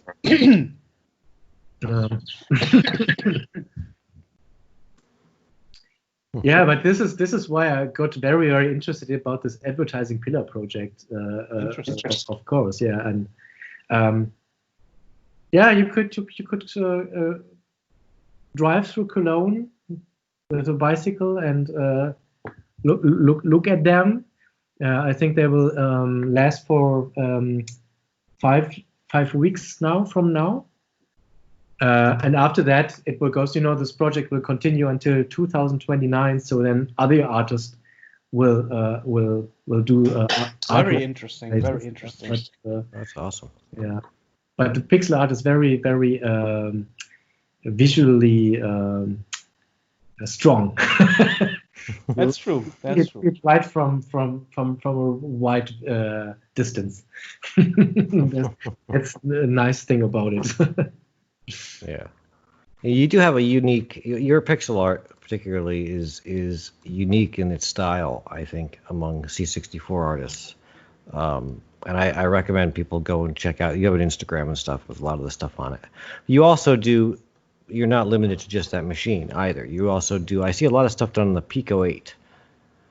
Yes, this is correct. I'm not sticking to one platform. I'm more just like being inspired by an 8-bit-ish style, I would say. I used a lot Pico 8 color scheme because the Pico 8 colors are totally awesome.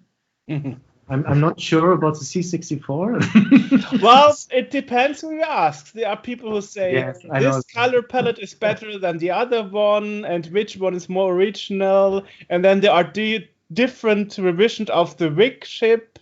So it all depends. Yeah, I know. The C64 is very earthy. This is true. I always name it just like 50 Shades of Vomit. Yeah, essentially. Yeah, I like this. There's a special 64 mode palette where they also have orange and green or something. Mm-hmm. You can do very good stuff with that. But I'm also lately very much into Petsky. I think Petsky is also very, very underexplored maybe. You can get very expressive with very few things.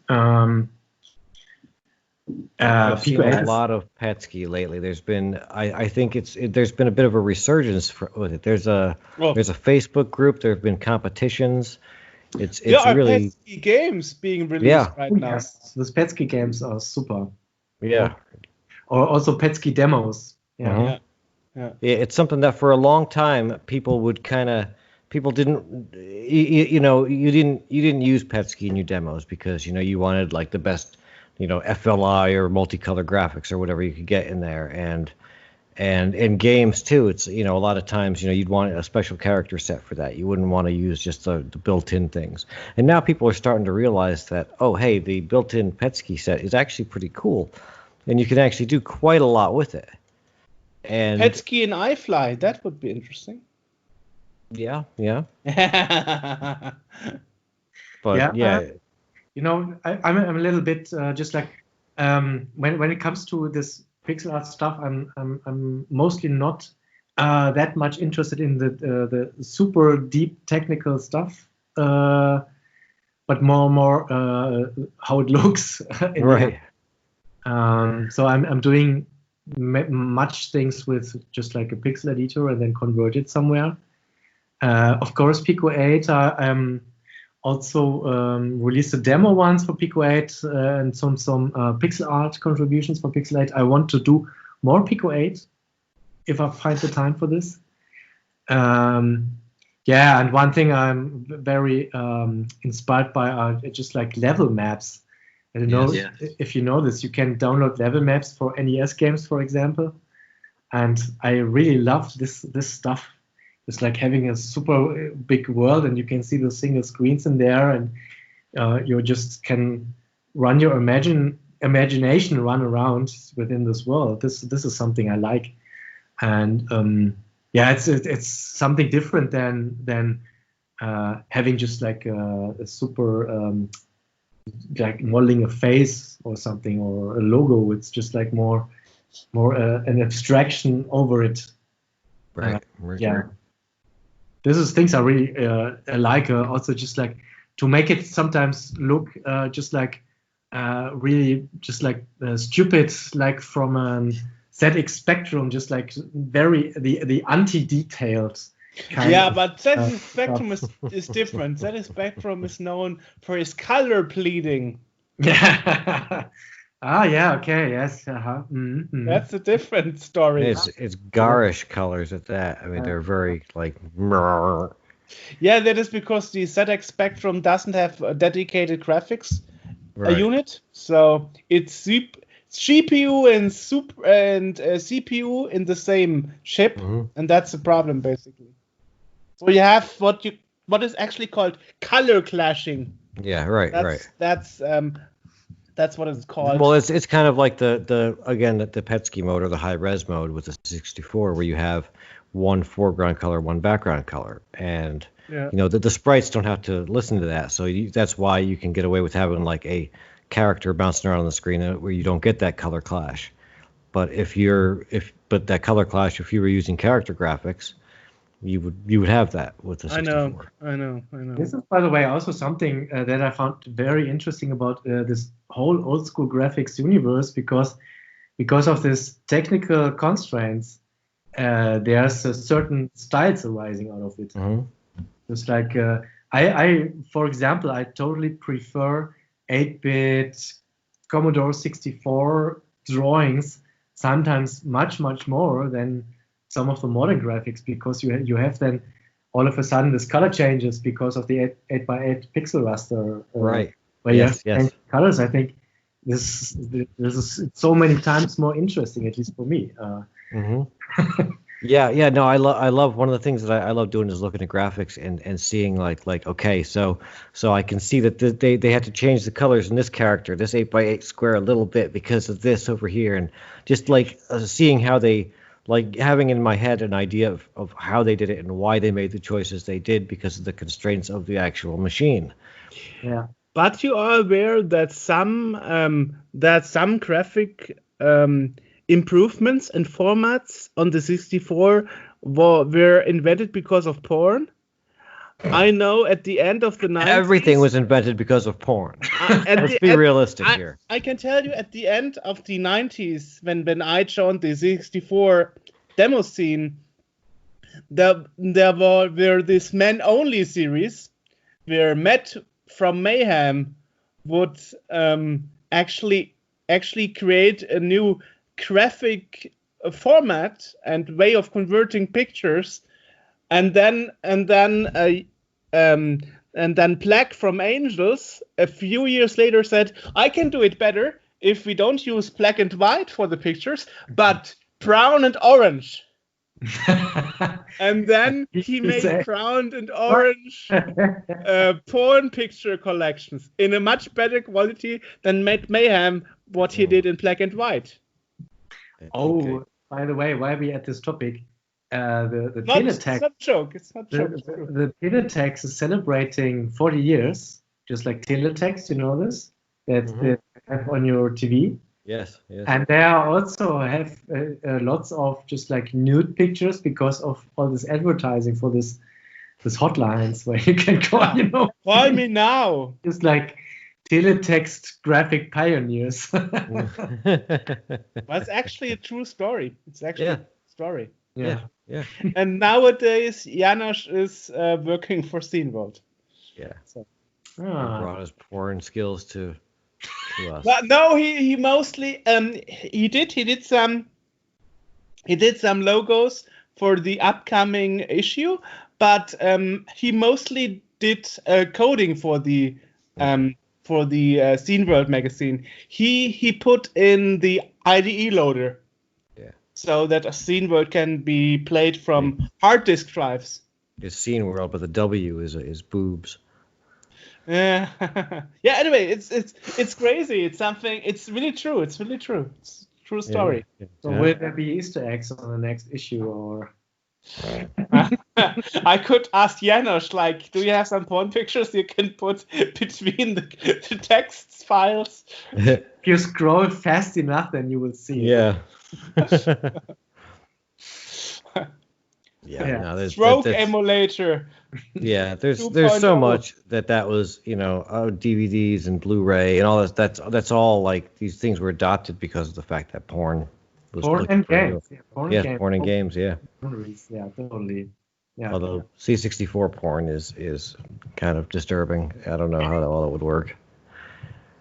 But I guess when it's all you got.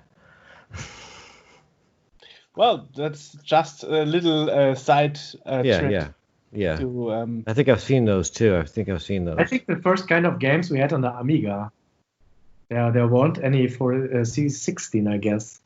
It was where you have to rotate your joystick. Yeah. Sometimes I think my parents just like, oh my god, the kids are sitting in front of the games and with the joystick, like running around. It looks ridiculous. Oh, at least it's not your own joystick. I hated those games and that's one of my big gripes, and Joerg doesn't agree with me on it, is winter games. No, I know you like winter games. Actually, it's more summer games than winter games, because winter games or summer games is all. No, but that's all you're doing. That was more Decathlon. Decathlon was more joystick killer. Decathlon. Actually, we later made a Decathlon night at a night event. It was exactly the same. Just like guys are sitting there with the joystick in hand doing this. This looks so ridiculous because joysticks aren't very much distributed right now, and right. I should have taken videos or photos when I was playing it with my grandfather this way. I made some videos. Photos from behind, though. So all you see is just. And then also because Decathlon is also a very engaging game, because it's a 2-player race, and then you have also just like, yes, come on, I would do it, I would do it. Yeah. And then as a small kid, I always wondered how the computer was able to wiggle the joystick faster than myself.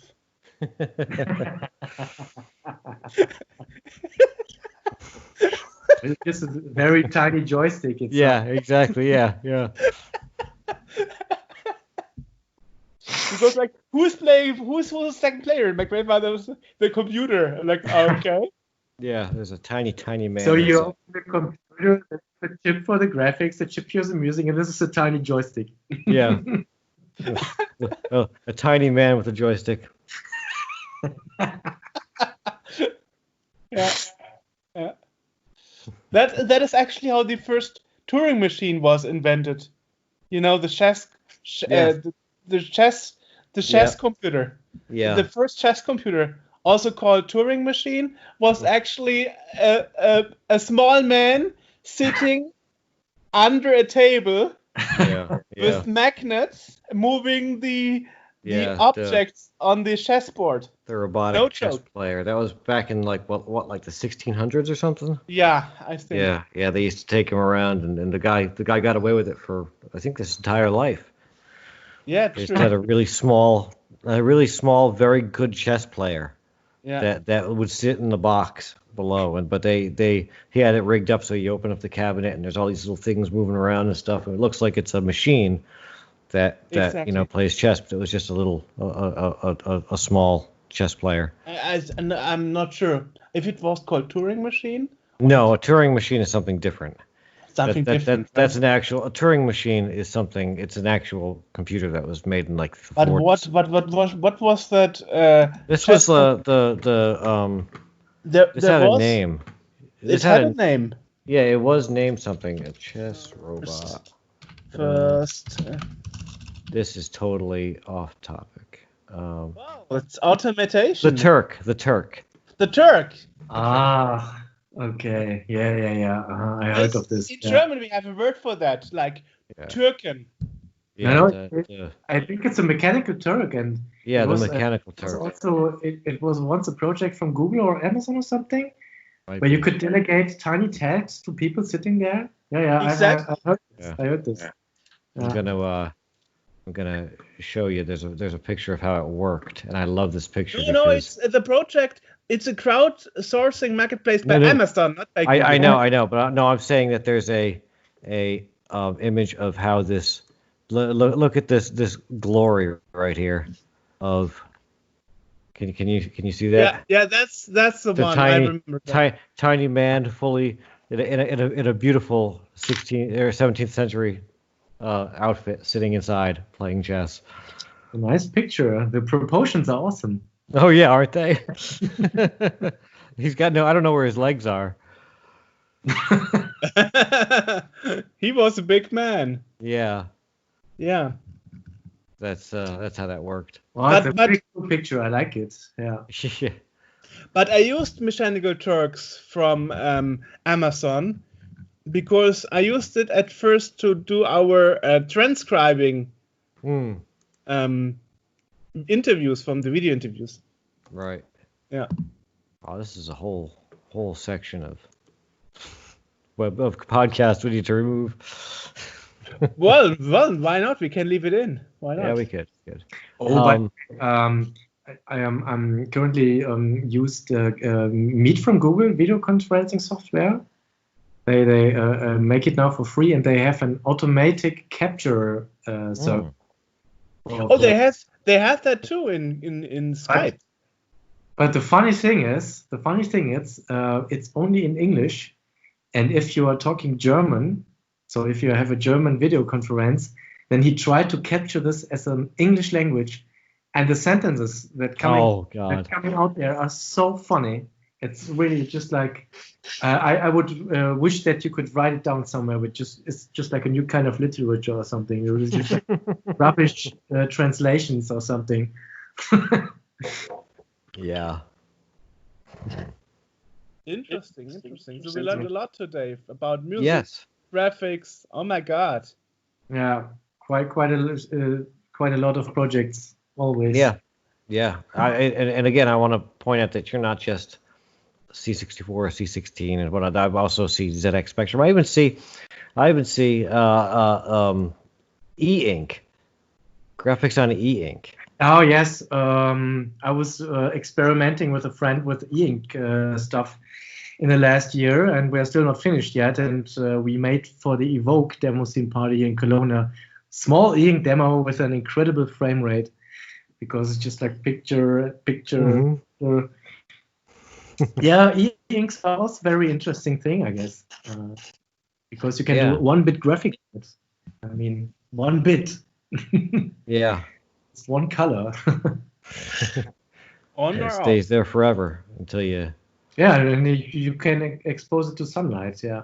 I was thinking about making a project with the city of Cologne again in the public space with e-inks, but that's not official. Okay. I mean that reminds me. There was this Scratch-O-Matic. You mean with this? Yeah. Yeah, it's a little bit like that. Yeah. Just recently, I saw a little comic stripe where they were like, the Japanese Sketch-O-Matic museum during an earthquake, and all pictures are. Oh, the Etch-A-Sketch, yeah. What is called? Yeah. What is called? Etch-A-Sketch. Etch-A-Sketch. Yeah. Yeah. Yeah. It's really funny.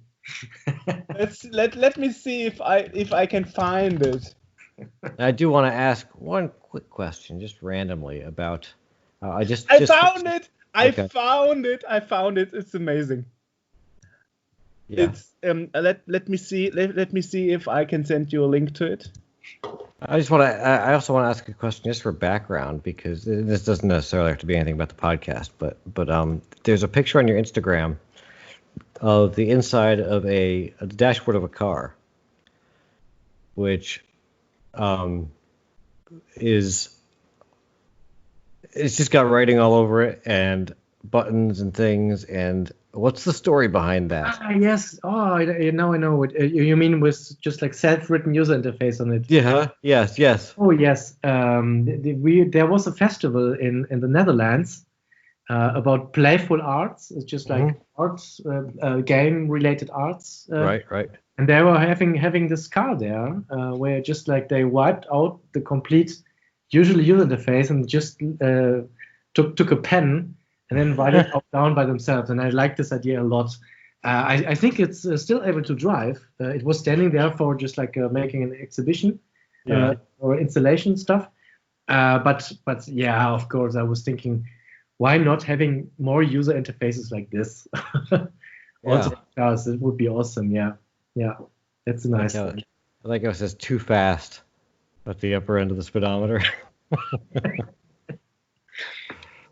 I have this thing here. It's my whoops. Ooh, now you dropped something. I don't know if you know this. It's quite new from Electron. The model samples and the models. This is a sampler, a hardware sampler where you can upload samples on it and jam with it. Oh. Yeah. And I also have.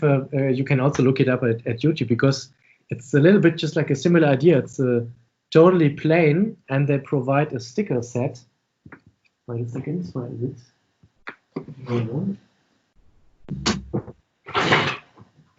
And they provide a sticker set. Oh. You're invited to design it yourself, Okay. Wow. Ah, interesting. And if you look it up, it's still new, quite new. And if you look it up at YouTube, then everything, most people just like designed it for themselves. It's a quite interesting design approach, I would say. That's very interesting. Yeah.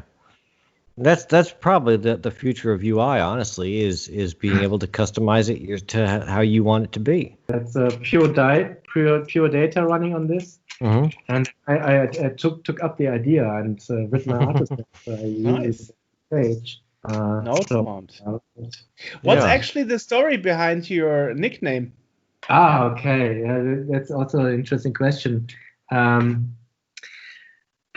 Back in the days of the Netlabel days, just what I said before with Subsource and this guy in an Ace, we had just like a fun sport of trying to choose the most unique nickname ever thinkable that nobody will ever pick up, And the nickname in an Ace is with square brackets, and about in an Ace, he said, I like it how the tongue jumps if you talk the name in an Ace, And then I was back in the days 020200. For several years, and it's just like a binary code, but with 2, not with 1. Right. But then I figured out that having a pure number, especially with a 0 at the beginning, is problematic when you try to make accounts at some services, because some snip out the 0, some doesn't accept pure numbers. So then I was more or less not forced, but thinking about let's come up with a new nickname, and I was still, of course, having the challenge in mind, just like it must be so unique that nobody will pick it up. And then I came up with Nodepond. It's just like nodes in network. Before that, I also had something just like Node 3000, and then I wanted to something more just like let's say green. And this is the thing of the pond, just like a small pond with nodes in the network, just like friends or something. Nice. Yeah. Okay. Fascinating. Yeah. Awesome. Great. I learned so much this Yeah. year. Yeah. Nice to hear this. Yeah, I love this. Well, and we'll put, obviously, you've seen the podcast before. Jörg knows so much. Jörg knows so much, and if you can learn something. I'm not sure if I know so much. Not so sure about it. Yeah, and we'll obviously put pictures and stuff throughout this so people can see what we're talking about. If there's anything you want to send that we can add to it. You've seen the podcast. You see how we, how we put things, how we mangle things up and make it look like we know what we're doing. So recently I saw you have been interviewed live in and had exhibitions in a gallery by a French gallerist. Oh no! On Facebook? It's quite a new, like undergroundy gallery in Cologne. It's called Aristocras. It's led by Christine. He has a little bit just like a French background. And I was showing their works, and she did also interview about my video projection projects and my current pixel art stuff. So this is the Gallery Aristocras in Cologne, Hunsgasse. Exactly. Yeah. Awesome. Which is interesting because in the last live show, she tried to explain something she didn't understand. Then she asked you to repeat it in English. Then she didn't understand it either. Then you switched back to German. Like, okay. No, this is more the idea, just like to have it a little bit just like international. But then you should do the whole interview in English. Yeah, maybe we should. Yeah. I mean, at least it's a French person not insisting on using French. It's not always easy. When I had this blog, this digital tools blog, I wrote a lot about independent games and game design and artful gamey stuff. And there were not many blogs at this time, and I think I was one of the top, 20 blogs to this topic. And I wrote it on English because I wanted to have an international reach, especially also for readers in the US and stuff like this. But the Germans, the German bloggers were all writing their German blogs, and they refused to link me because it is an English blog. Yeah. But I'm sitting here in Germany, I write in English, but I'm also a German blog. Please link me. No, we don't talk to you. It's sometimes hard, I'm just like working on this Cologne Mine game, this urban game thingy. And of course, I have to do this in German because it's directed to the whole public, people running around on the streets. And of course, this must be German. And I think writing text for games in German sounds so stupid most of the time. Compared to the English thing, I think you need really to be a literate person to write good German text for games. I think it's a totally underestimated art, because if you just translate it like I do, then it sounds totally stupid. Of course, I should work it out more and invest more time also in the text. Yeah. Two questions to end with here, I think. Sure. Number one is, what do you use to for like Petsky and the C64 stuff? What tools do you use for that? I mostly use three tools. For Petsky, I use an amazing tool for OS X. It's called PetMate. It's quite new. I think 2 years or something, and I guess it's only for OS X for Mac. This is a very awesome tool. I really can recommend PetMate. Okay. And for the other stuff, if I'm making something just like map related, I use Pixel Edit. So this editor with PY, just like with a Y in it. It's quite okayish. I think it's the only tool where you can really make good work if you work on map related stuff. But the user interface here and there has had some issues. And the third, of course, is ASE Sprite. It's just like everyone is using it today. And they also will integrate a map editor in the future. So they are still not finished yet. And of course, I'm very, very curious when they release it if I will like it, because ASE Sprite was a very good pixel editing tool. And then the rest of the work is mostly then just like using tools to convert. Cool, awesome. And finally, who's Abby? You mean Abby's World? Yes.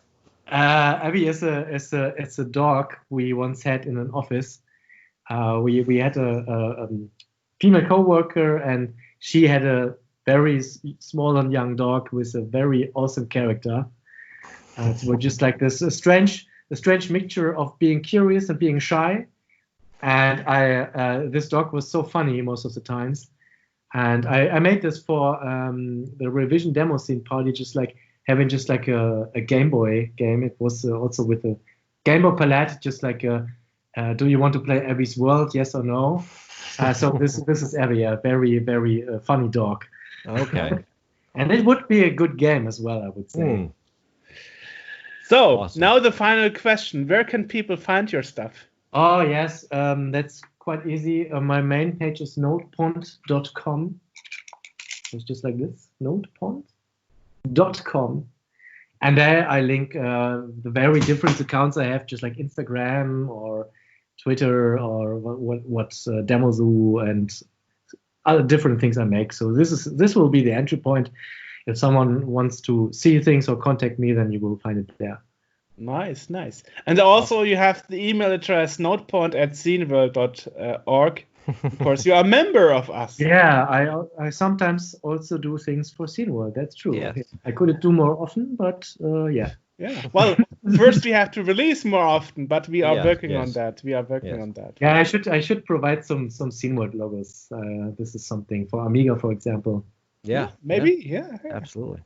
And we will put links to all that stuff in the podcast description below where people can find you and see stuff. And again, of course, there'll be pictures all through this where people will have seen some stuff.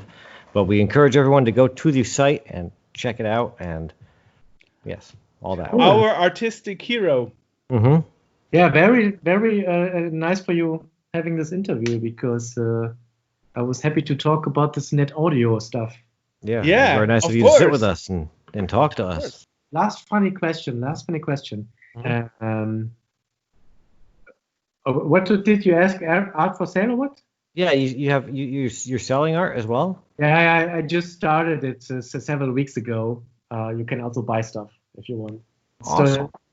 Still in the beginning. But the funny story I wanted to talk about, I just once had the idea. We are playing table soccer sometimes in office, and sometimes the game gets very emotional, and then you play the table soccer, and the people are just like go, yeah, while playing. Oh yeah. And I once said they did this until now, just like to use this sounds if you hit enemies in games.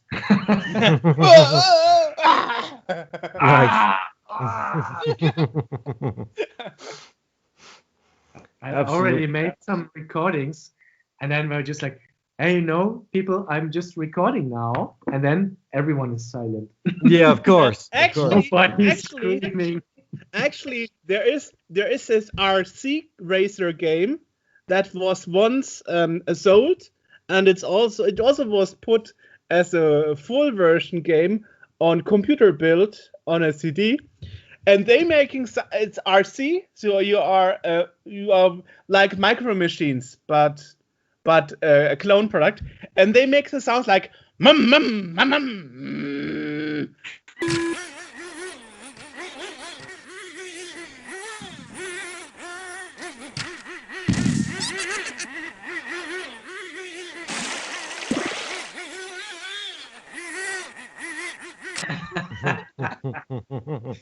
Or just or also 8-bit racing games where you have this and if you're on speed then you hear just like for 5 minutes Yeah. Uh-huh.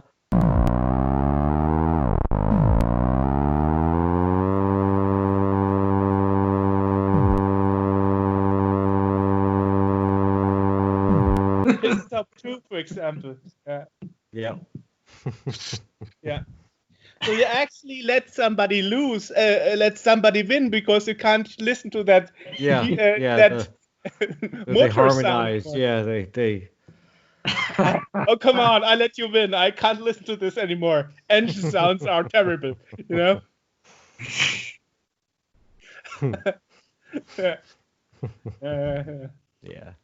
Right. That was a fun Okay. interview. Absolutely. Nice.